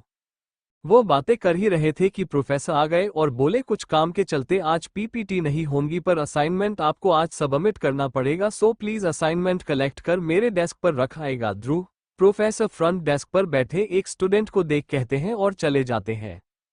उनके जाने के बाद ध्रुव सबसे असाइनमेंट लेकर चला जाता है। मिसी भी क्लास से निकल लाइब्रेरी की तरफ जाती है। वैसे भी आज उनकी पीपीटी होनी थी तो क्लासेस नहीं थी। अब जब पीपीटी भी नहीं होने वाली थी तो वह लाइब्रेरी की तरफ ही चली गई। वह अभी लाइब्रेरी की गेट तक ही पहुंची थी कि तभी उसका फोन बज पड़ा। उसने फोन पर देखा काजल कॉल कर रही थी। उसने कॉल रिसीव कर ली। मिसी के कॉल उठते ही काजल चहकते हुए बोली, मिसी एक गुड न्यूज़ है। मिसी ने भी एक्साइटेड होते हुए पूछा, कैसी खुशखबर? काजल, मिसी मैं आज से सो की पर्सनल सेक्रेटरी बन गई हूँ। काजल की बात सुन मिसी खुश होते हुए बोली, पार्टी तो बनती है। काजल बोली, हाँ मैंने वही कहने के लिए कॉल किया था। क्या आज तुम फ्री हो तो आज एक साथ लंच करते हैं? मिसी बोली, हाँ हाँ क्यों नहीं, आज मैं फ्री हूँ, मेरे क्लासेस नहीं है, आज तुम लोकेशन भेज देना मैं आ जाऊंगी। काजल बोली, ठीक है लंच में मिलते हैं। कह काजल ने कॉल कट कर दी। मिसी भी लाइब्रेरी में चली गई। दूसरी तरफ मयंक जैसे ही ऑफिस में पहुंचा वो सिद्धार्थ की प्राइवेट लिफ्ट से 6th फ्लोर पर चला गया जहां एक बड़ा सा मीटिंग हॉल था। ये फ्लोर 2 हिस्सों में बटा था। एक तरफ मीठी हॉल और दूसरी तरह जो बड़े ओहदे के कर्मचारी थे उनकी केबिन बने थे। मयंक जैसे ही मीटिंग हॉल में पहुंचा उसने देखा मीटिंग हॉल में 10-15 लोग बैठे हुए थे। उनमें से 5 विदेशी थे, 2 उनके साथ आए ट्रांसलेटर थे, बाकी के सब यही के कर्मचारी थे। ये लड़के और लड़कियां दोनों थे जो कि अलग अलग डिपार्टमेंट के हेड थे। सिद्धार्थ भी वही बैठा था। मयंक अंदर आते हुए बोला, sorry for the late. Mayank ने भी सभी के जैसे बहाने बनाने लगा और बोला, ट्रैफिक यू नो। मयंक ने मुस्कुराते हुए कहा। फॉरेनर्स में से एक ने कहा, it's okay can we start now? Sure, Mayank ने मुस्कुराते हुए कहा, पर कोई था को उसे कब से घूरे जा रहा था। लगभग 2 घंटे की मीटिंग के बाद इन्वेस्टर ने उनके आइडियाज में इन्वेस्ट करने के लिए हाँ कह दी। सिद्धार्थ और मयंक के साथ लंच करने के बाद वह चले गए। उनके जाने के बाद भी सिद्धार्थ मयंक को घूरे ही जा रहा था। उसको पता चल गया था अब उसे डांट पड़ने वाली, इसी वजह से वो फटाफट होटल से निकालकर ऑफिस चला गया। सिद्धार्थ तो मुंह खोले मयंक की ऐसी हरकतें देख रहा था। मयंक को ऐसे खुद की डांट से बचकर भागता देख सिद्धार्थ ने में सिर हिला दिया और वह भी ऑफिस की ओर चला गया। सिद्धार्थ जैसी अपने केबिन में आया उसने देखा उसके पास में ही और एक केबिन बनी हुई है और वहां काजल काम कर रही है। दरअसल ये केबिन पहले खाली रहा करती थी, यहाँ पर कुछ फाइल्स वगैरह रखा जाता था। उसने कल ही अपने असिस्टेंट को कहकर वो खाली करवा दी और वो टेबल चेयर और एक कंप्यूटर रखवा दिया। आज सुबह सुबह ही मीटिंग होने के कारण सिद्धार्थ ने अपने असिस्टेंट काजल को अपॉइंट करने को कहा था। सिद्धार्थ अपने केबिन में आ गया और काजल को एक तक काम करते हुए देखने लगा और खुद में ही बोल पड़ा, सच में ये लड़की काम करते हुए और भी खूबसूरत लगती है। मयंक के केबिन में मयंक ने खुद से ही बोला, आज तो बच गया, अगर सिद्धार्थ के पास और 1 मिनट भी रहता ना तो उसकी डांट पड़नी ही थी। ये बोल वो चेयर में बैठ गया। तभी उसका फोन बज पड़ा। उसने देखा उसकी नानी कॉल कर रही है। उसने कॉल उठा लिया। दूसरी तरफ से नानी बोली, मन्नू बेटा मैंने सुना तो इंडिया आया है। मयंक बोला, हाँ नून। मयंक अपनी नानी को नून कहता था। नानी उसे देखते हुए बोली, तो अभी तक क्यों नहीं आया अपनी नून से मिलने? मयंक बोला, सॉरी नून, आते ही मैंने ऑफिस ज्वाइन कर लिया था तो आपसे मिलने नहीं आ पाया। अगले संडे में पक्का आपसे मिलने आऊंगा। नानी बोली, पक्का? मयंक बोला, पक्का। फिर नानी बोली, अच्छा ठीक है, वो सार कहाँ है? नानी सिद्धार्थ को सार कहकर बुलाती थी। मयंक हंसते हुए बोला, नून आपका सार बिल्कुल ठीक है, तो अब रखता हूँ, हाँ मुझे काम करना है। नानी बोली, ठीक है, उस सार को भी साथ में ले आना। ये बोल नानी ने कॉल कट कर दिया। मयंक ने भी मुस्कुराते हुए फोन को टेबल पर रख दिया और काम करने लग गया। लगभग 2 घंटे बाद मिसी लाइब्रेरी से निकली और स्कूटी लेकर घर की तरफ चली गई। घर पहुंचते ही मिसी फ्रेश होने के लिए बाथरूम चली गई। लगभग 15 मिनट बाद वो फ्रेश नाप होकर आई और उसने अपना फोन चेक किया। वहां पर काजल ने रेस्टोरेंट का लोकेशन उसे शेयर किया था। उसने जल्दी से बालों को कंघी किया और हाई पोनीटेल कर ली। उसने अपना परफ्यूम उठाया लगाने के लिए, पर वो खत्म हो चुका था। उसका मुंह उतर गया। उसने दूसरा परफ्यूम लगाया और निकल गई रेस्टोरेंट की तरफ। दूसरी तरफ काजल ने भी आज हाफ लीव ले ली थी। वो जल्दी से ऑफिस के वेस्टरूम में गई, वॉल में लगे मिरर को देख अपना हुलिया सुधरा और रेस्टोरेंट चली गई। रेस्टोरेंट ज्यादा दूर नहीं था तो वो बहुत जल्द पहुंच गई। थोड़ी देर बाद मिसी भी आ गई। मिसी ने काजल को देखते ही गले से लगा लिए। मिसी खुश होते हुए बोली, यार I am so happy for you, you deserves it. Kajal बोली, थैंक यू मिसी। ये कह दोनों एक खाली टेबल में जाकर बैठ गए। तुम तो कह रही थी कि मीना भी आएगी, वो क्यों नहीं आए? मिसी ने पूछा। काजल बोली, नहीं यार, आज से 15 दिन बाद उसकी शादी है ना, इसीलिए वो बहुत बिजी है। मिसी, ओ, वो बातें होकर रहे थे कि वेटर आ गया। दोनों ने खाना ऑर्डर दे दिया। वेटर ऑर्डर लेकर चला गया। थोड़ी देर बात करने के बाद खाना आ गया। खाना खाने के बाद दोनों ने शॉपिंग की। काजल ने मिसी को उसका परफ्यूम भी गिफ्ट की थी। काजल का गिफ्ट देख मिसी के आंखों से आंसू भी आ गए थे, पर उसके आंसू काजल ने नहीं देखा। वह भी काजल को कुछ गिफ्ट करना चाहती थी, पर काजल ने ये कहकर टाल दिया कि तुम मुझे तुम्हारी हाथ का खाना खिला देना, यही मेरे लिए बेस्ट गिफ्ट होगी। मिसी ने भी हाँ कह दिया। घर पहुंचते पहुंचते शाम के 7 बज गए थे। मिसी ने 2 दिन के लिए छुट्टी ली हुई थी तो वह फ्रेश होकर मयंक के फ्लैट पर चली गई। उसने फटाफट सुबह के टिफिन को धोया और खाना बनाने लगी। जब से मयंक ने उसके साथ डिनर करने को कहा था तब से मिसी उसके घर में खाना बनाने लगी। वैसे उसे भी अकेले खाना खाना अच्छा नहीं लगता था, इसीलिए उसने भी मना नहीं किया कभी। 8 बजे तक मिसी खान बना चुकी थी। खान डाइनिंग पर लगाकर मिसी सोफे पर बैठ गई। कल से न सोने की वजह से और आज दिन भर काजल के साथ शॉपिंग करने की वजह से मिसी बहुत थक गई थी। थकी हुई होने के कारण मिसी सोफे पर ही सो गई। लगभग 9 बजे मयंक ऑफिस से आया। एक बॉक्स लेकर वह सीधा किचन में चला गया और फ्रिज में उस बॉक्स रख अपने रूम के तरफ जाने लगा तो देखा डाइनिंग पर खाना लगी हुई है। उसने सोचा शायद देर होने की वजह से मिसी अपने फ्लैट पर चली गई। ये सोच जैसे ही वह हाल से होते हुए अपने रूम के और चले लगा तो देखा मिसी अड़े तिरछी हो सोफे पर सो रही है। मयंक उसके पास आकर उसे निहारने लगा और मन में बोला, ये लड़की इतनी क्यूट क्यों है? कोई कैसे सोते वक्त इतना क्यूट लग सकता है? वो कब से मिसी को निहार रहा था, तभी मिसी थोड़ा हिली। उसने इस वक्त नाइट सूट पहन रखा था।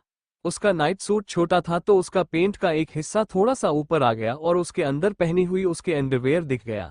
ये देख तो मयंक का गला सूख गया। उसने इंग्लैंड में कितनी लड़कियों को देखा है, छोटे से छोटे कपड़ों में, कितनी बार तो बिकिनी में भी देखा है, पर कभी भी उसे ऐसा फील नहीं होता था। पर मिसी के अनजाने में की गई एक हरकत ही उसके दिल की धड़कन बढ़ने के लिए काफी थी। मयंक अब खुद को संभाल नहीं सकता था तो उसने मिसी को जगाया। मिसी ने जब मयंक को देखा तो वह झट से उठ बैठी। ऐसा करने से उसका सर थोड़ी देर के लिए घूम गया। मयंक जो मिसी को देखने के लिए पंजे के पास बैठा था वो अब खड़ा हो गया। मिसी के झट से ऐसे खड़े होने से उसका नाइट सूट का शर्ट मिसी के एक कंधे से थोड़ा खिसक गया, जिस वजह से मिसी के की तील मयंक को दिख रही थी। अब तो मयंक के बॉडी का टेम्परेचर बढ़ने लगा। मयंक ने मिसी की तरफ पीठ कर ली। उसने मिसी को बिना देखे बोला, मिसी खाना लगा दो, मैं फ्रेश होकर आता हूँ। ये बोल वो अपने रूम की तरफ चला गया। मिसी सोफे से उठी और किचन में जाकर खाना गर्म करने लगी। मयंक लगभग 15 मिनट बाद जब फ्रेश होकर आया तो देखा मिसी खाना डाइनिंग पर लगा चुकी थी। वह भी चेयर में बैठ गया। मिसी ने खाने में दाल, चावल, रोटी और पनीर की सब्जी बनाई थी। खाना देख मयंक किसी भूखड़ की तथा टूट पड़ा। खाने के बाद मयंक हाल पे जाकर बैठ गया। मिसी लगभग 20 मिनट में मिसी ने भी किचन और बर्तन साफ कर ली थी। मिसी सारे काम करने के बाद जाने लगी तो मयंक ने उसे रोक लिया। मयंक भागकर किचन में गया और वह बॉक्स निकाल लाया। उसने बॉक्स को मिसी के सामने टेबल पर रख दिया। मिसी सवालिया नजर से मयंक को देखने लगी। मयंक ने भी इशारे से उसे बॉक्स खोलने को कहा। मिसी ने जब बॉक्स को खोला उसके आंखों से आंसू आ गए। बॉक्स में एक बटरस्कॉच फेक रखा हुआ था। मिसी को रोता देखा मयंक चौंक पड़ा। उसने मिसी को देख पूछा, क्या हुआ, क्यों रो रही हो? मिसी ने केक के और इशारा कर पूछा, क्या यह मेरे लिए है? मयंक ने अपने बालों हाथ घूमते हुए कहा, हाँ, तुम मुझे लगा खाने के बाद तुम कुछ मीठा खाना पसंद करोगी। अगर तुम्हें पसंद नहीं आया तो कोई बात नहीं, यह कह वह केक उठने लगा तो मिसी ने उसका हाथ पकड़ लिया। मिसी के हाथ पकड़ने से उसका दिल जोर जोर से धड़कने लगा। मिसी ने कहा, मुझे ये पसंद है। मयंक तो कब से मिसी के हाथ को ही देख रहा था जो उसके हाथ को पकड़े हुए था, सो उसे मिसी का कहना समझ में नहीं आया। उसने मिसी को कंफ्यूजन में देखा। मिसी ने केक की ओर इशारा कर कहा, मुझे ये पसंद है। तो रो क्यों रही थी? केक को टेबल में रखते हुए मयंक ने पूछा। मिसी थोड़ा झिझकते हुए बोली, मेरा आज बर्थडे है और किसी को नहीं पता कि आज मेरा बर्थडे है। आपने अनजाने में मेरी फेवरेट फ्लावर की केक लेकर आ गए, सो मेरे आंखों से आंसू आ गई। मयंक खुशी से, वाव, तब तो और बढ़िया है। मयंक ने मन ही मन भगवान को शुक्रिया कहा। मयंक ने मिसी को रुकने को कहा और किचन से एक नाइफ और काल्डेल लेकर आया।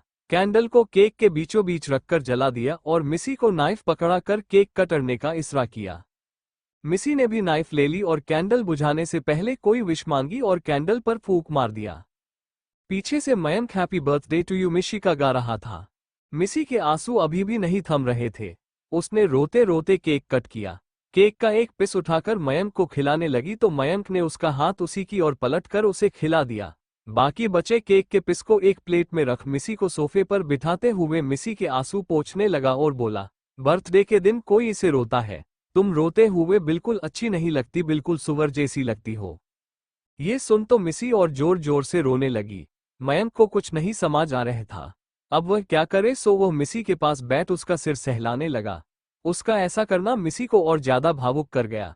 मिसी ने मयंक को गले से लगा लिया और बहुत जोर जोर से रोने लगी। मिसी के ऐसे गले लगाने से तो मयंक की हालत खराब हो गई। उसका तो दिल सीने से बाहर आने को उछल रहा था। थोड़ी देर के लिए उसका दाहिना हाथ जो मिसी का सर सहला रहा था वो तो हवा में ही रह गया। उसने जैसे तैसे अपने आप को संभाला और मिसी को रोने दिया। मिसी कुछ देर सुबकती रही। कुछ देर बाद वह मयंक को गले से लगाया ही सो पड़ी। मयंक को जब कुछ देर तक मिसी की कोई हलचल महसूस नहीं हुआ तो उसे लगा शायद वह सो गई है। उसने खुद को धीरे से उससे छुड़ाने की कोशिश की पर मिसी की पकड़ इतनी मजबूत थी कि वह छुड़ा ही नहीं पाया। थोड़ी देर के जद्दोजहद में उसने खुद को छुड़ा तो लिया पर जैसे ही वह सोफे से उठने लगा तो मिसी ने उसका एक बाह को पकड़ सीने से लगा लिया और बुदबुदाई, पापा प्लीज मत जाओ, माफ कर दो मुझे, आई मिस यू पापा। ऐसे बुदबुदाते हुए वो फिर से नींद में ही सुबकने लगी। ये देख मयंक ने मिसी के सर को सहलाने लगा। मिसी ने भी मयंक के कंधे पर अपना सर रख लिया। मयंक का दिल तो इतनी जोर से धक धक करने लगा कि अगर अभी मिसी जाग रही होती तो शायद उसे भी मयंक की हार्टबीट दूसरे ही सुनाई देती। खैर कुछ देर वैसे ही बैठने के बाद उसे भी नींद आ गई। वह अपना सर मिसी के सर से टिकाकर सो गया। सुबह के 6 बजे मयंक के हाल के सोफे पर मिसी और मयंक बैठे बैठे ही सो रहे थे। अभी भी मिसी का सर मयंक के कांधे पर और मयंक का सर मिसी के सर के ऊपर ही था। खिड़की से आती रोशनी से मयंक की आंखें खुल गई। वह धीरे धीरे अपनी आंखें खोलने लगा। आंखें खोल वो खिड़की की तरफ ही देख रहा था कि उसे महसूस हुआ कि उसका कंधा भारी लग रहा है। जब उसने उस तरफ देखते मिसी उसके कंधे पर सर रख अभी भी सो रही है।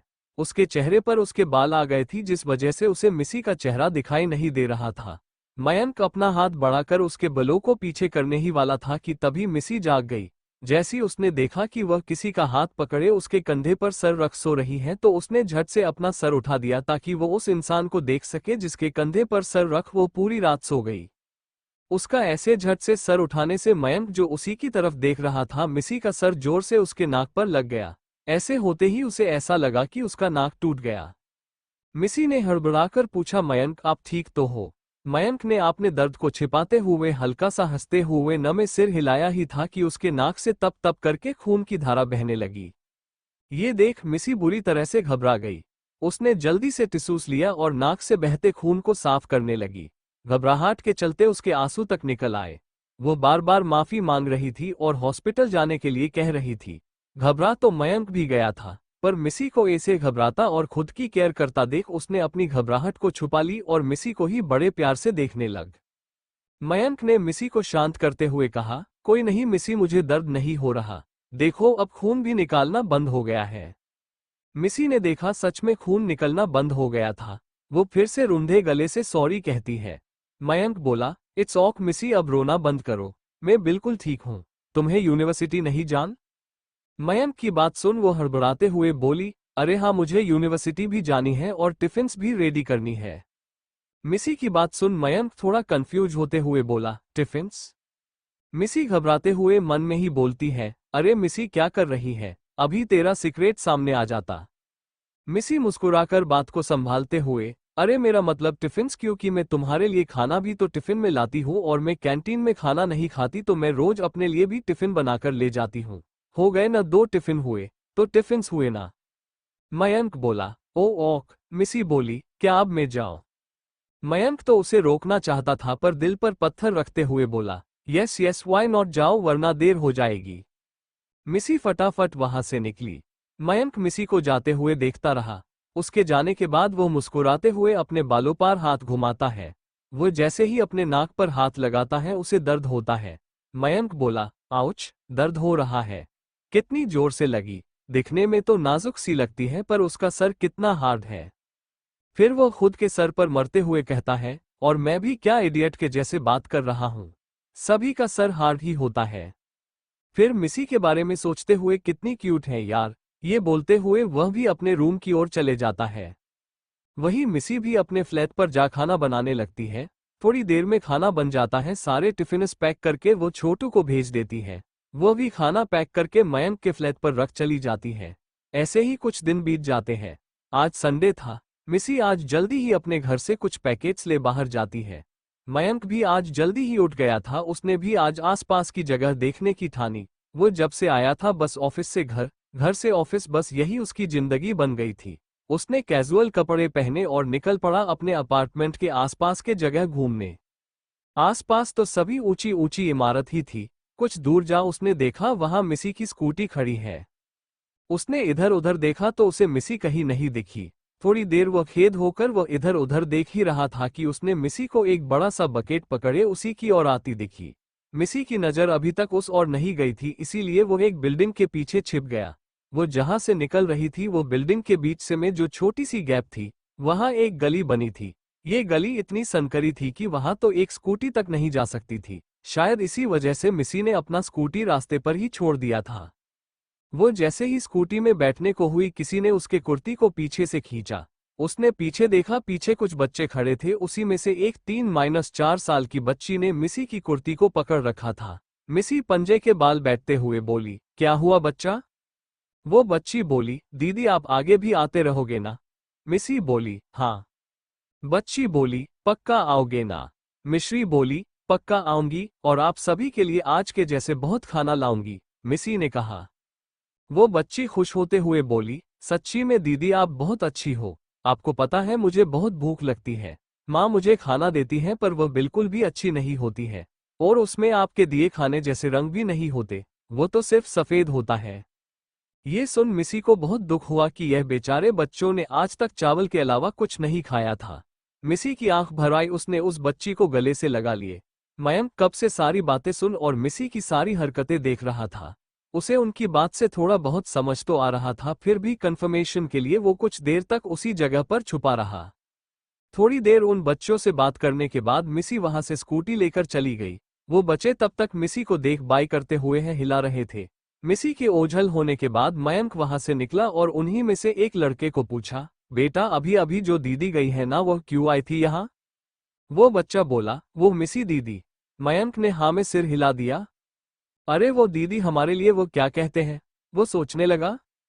फिर अपने दोस्त से पूछा, रघु स्वादिष्ट खाने की इंग्लिश में क्या कहते हैं? रघु बोला, अरे टेस्टी कहते हैं बुद्धि। वो लड़का बोला, अच्छा अच्छा वही टेस्टी टेस्टी खाना लेकर आई थी।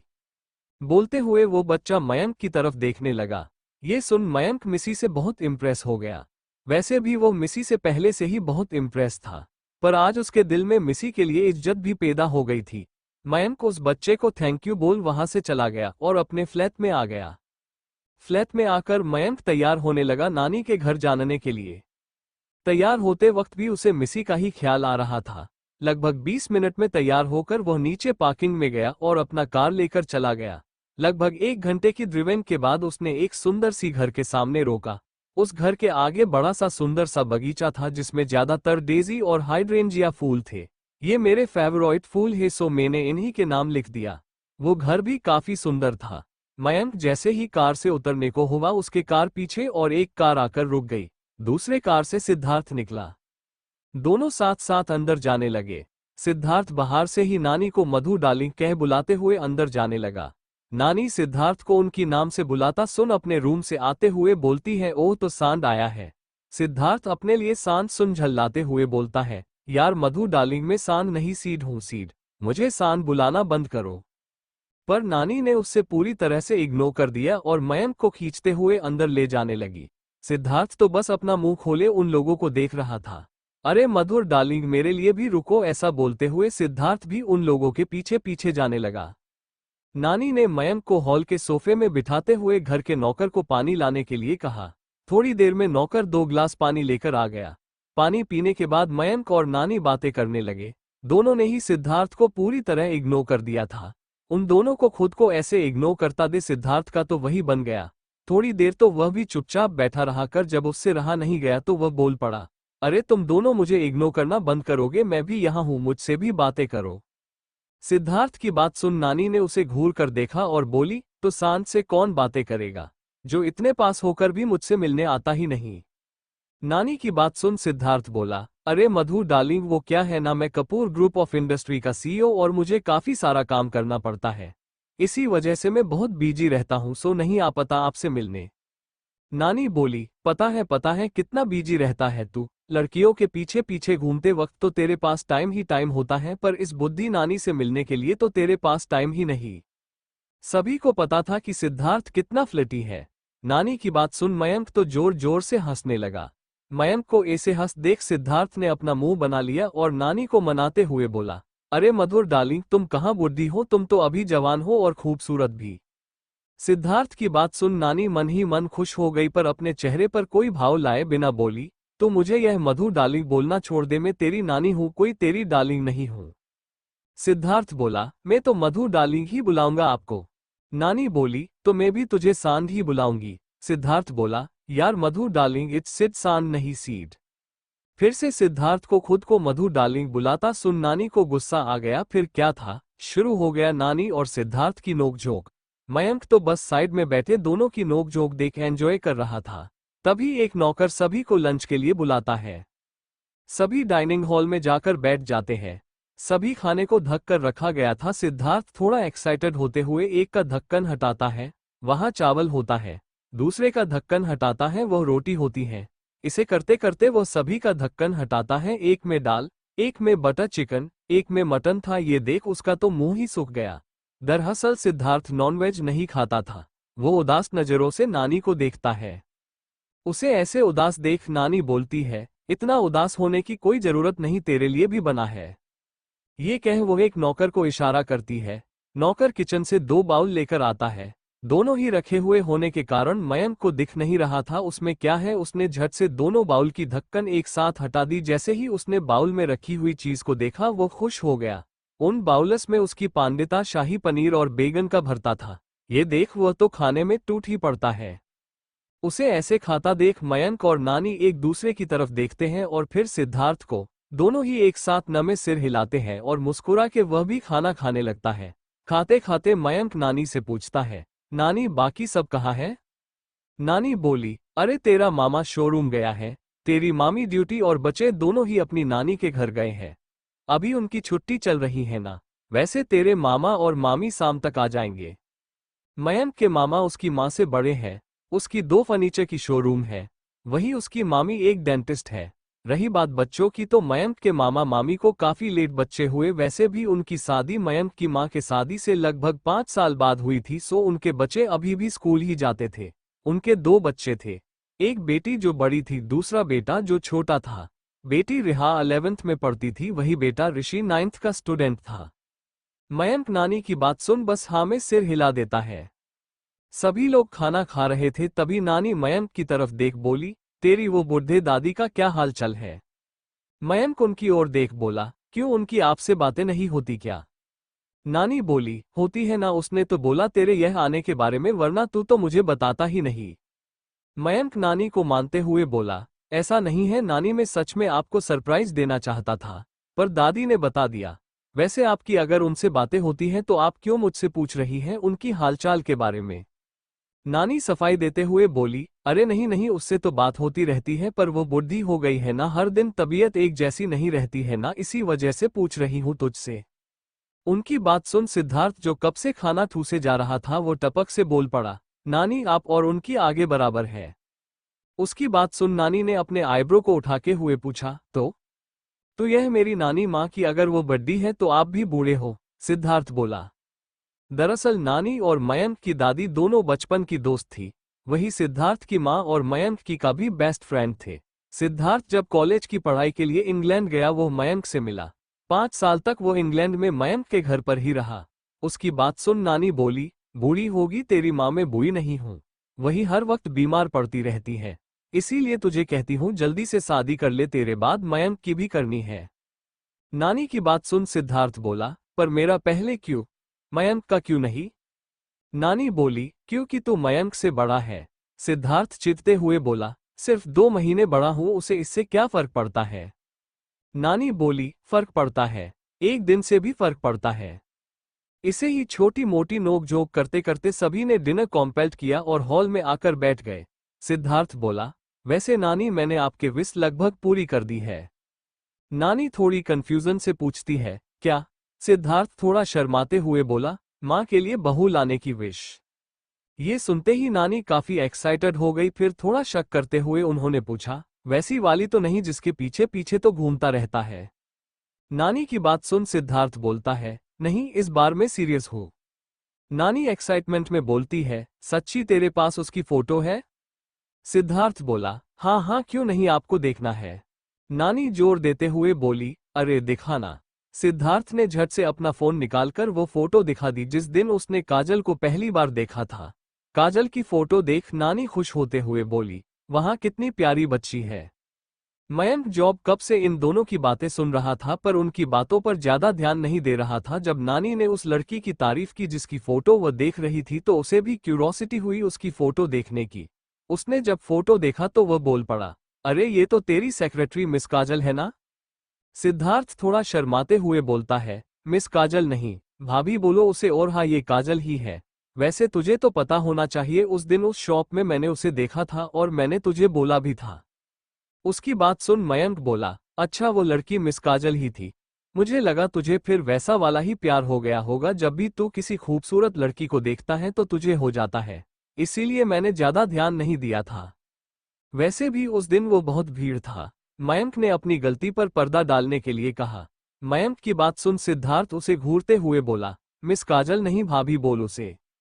मयंक बोला, हाँ हाँ भाभी। आप खुश? सिद्धार्थ थोड़ा शर्माते हुए, हाँ बहुत खुश। सिद्धार्थ को ऐसे शर्मता देखा मयंक ने ना में अपनी गर्दन हिला दी। वही नानी जो कब से उन दोनों की बात सुन रही थी, वो थोड़ा झल्लाते हुए बोली, अरे यह क्या हो रहा है, कोई मुझे बताएगा?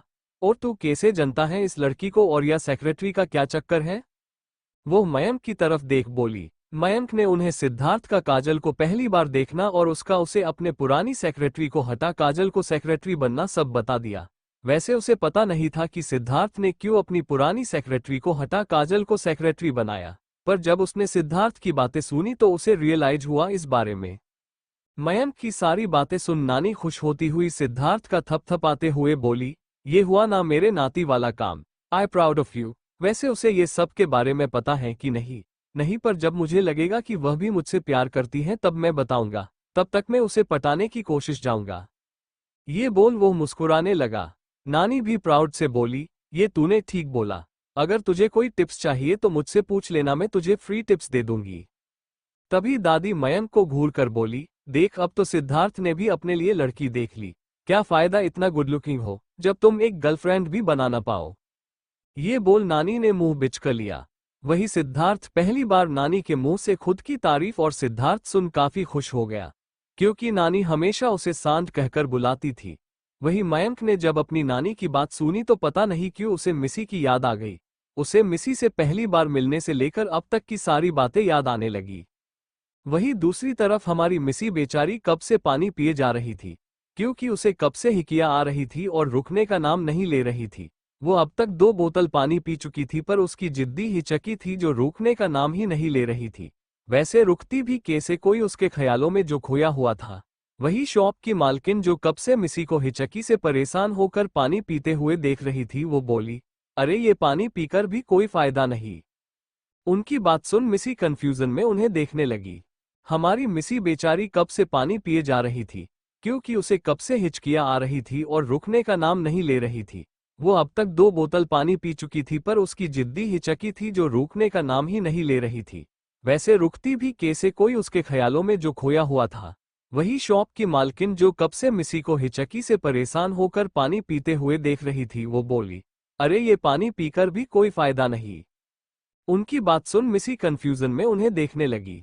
उसको कंफ्यूज में देख वह बोली, कोई अगर आपको याद करे तो इसे हिचकी आती है, अगर और जब तक वह आपको याद करते रहेंगे न तब तक आपको हिचकी आती रहेगी। और मुझे लगता है तुम्हें तुम्हारा बॉयफ्रेंड याद कर रहा होगा। मिसी ने उनकी बात सुन मुंह बिचका ली। उसको ऐसा करता देख शॉप की मालकिन ने कहा, क्या हुआ, डोंट टेल मी कि तुम्हारा कोई बॉयफ्रेंड नहीं है। मिसी ने हाँ में गर्दन हिला दिया तो मालकिन अपनी गहरी सांस छोड़ते हुए बोली, क्या फायदा इतना खूबसूरत होने का अगर तो तुम्हारे पास बॉयफ्रेंड ही नहीं है। तुम्हारी उम्र में मेरे 3 बॉयफ्रेंड रह चुके हैं। यह मत कहना कि तुम्हें अभी तक किसी ने भी आई लव यू नहीं बोला। उनकी बात सुन मिसी बोली, ऐसा नहीं है, आई लव यू तो भूतों ने बोला है, पर मुझे कोई पसंद ही नहीं आया। उसकी बात सुन मालकिन बोल पड़ी, कहाँ से आएगा, दिन भर तो वही के ड्रामा देखती रहती हो, तुम्हें भी वैसा ही बॉयफ्रेंड चाहिए होगा। ये सुन मिसी स्पीचलेस हो गई।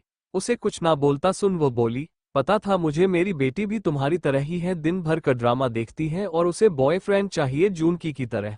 अब तो उसने भी मुझे का ड्रामा एडिक्टेड बना दिया है। उन्होंने कहा कि ड्रामा जैसा लड़का नहीं मिलता, अपने इमेजिनरी दुनिया से बाहर आओ और इधर उधर देखा, तुम्हें भी मिल जाएगा कोई। मिसी ने कुछ नहीं कहा, बस हाँ में अपना सर हिला दिया। अब तक उसकी हिचकी भी रुक गई थी।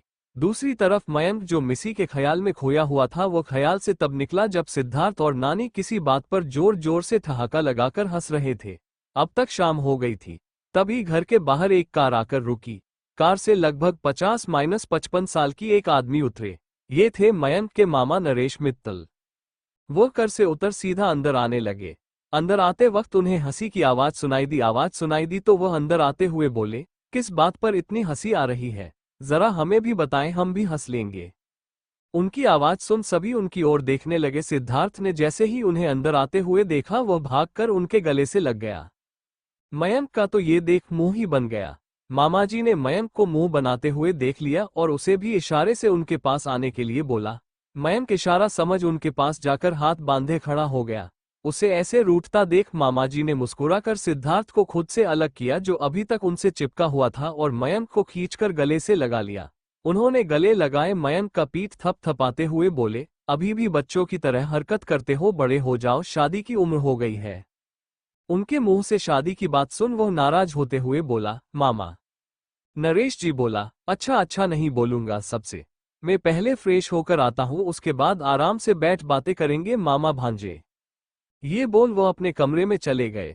थोड़ी देर बाद मामा जी आ गए, तभी बाहर और एक कार आकर रुकी। कार से 48-50 साल की एक महिला उतरी और अंदर आ गई। वह जैसे ही अंदर आई, इस बार मयंक उनसे जाकर लिपट गया। वो महिला थोड़ी देर के लिए तो चौंक गई, पर जैसे ही उसे मयंक की आवाज सुनाई दी तो उनके होठों पर एक मुस्कान छा गई। ये थी मयंक की मामी अनामिका जी। मयंक उनसे लिपटे हुए सिद्धार्थ को चिढ़ाते हुए बोल रहा था, तूने तो मामा जी को पहले हक किया, इस सबब मैंने मामी को तुझे पहले हक किया। उसकी हरकत देख अनामिका जी बोली, बच्चे के बच्चे ही रहोगे तुम। ये बोल उन्होंने मयंक की बाल बिगड़ दी। उन्होंने सिद्धार्थ को भी हक किया, जो मुंह फुलाए खड़ा था, और फ्रेश होने ऊपर चली गई। लगभग आधे घंटे बाद वह नीचे आई और सभी लोग हॉल में बैठे बातें करने लगे।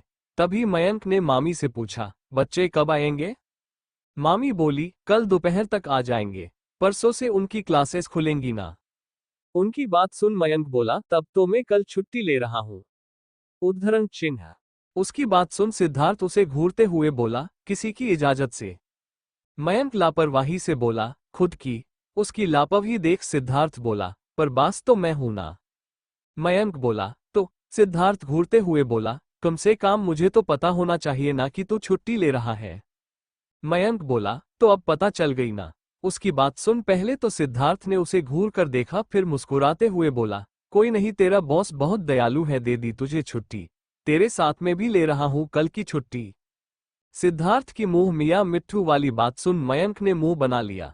उनकी बातें सुन मामा, मामी और नानी काफी एंजॉय कर रहे थे। तभी वहां एक नौकर आकर डिनर के लिए सभी को बुलाता है। सभी लोग डिनर हॉल में चले गए और गप्पे लड़ते हुए खाना खाने लगे। खाना खाते खाते मयंक ने मामी से बोला, मामी मुझे न आपकी हाथ की गाजर का हलवा खाना है। उसकी बात सुन मामी बोली, क्यों नहीं बच्चा, कल मैं बना दूंगी। ओके।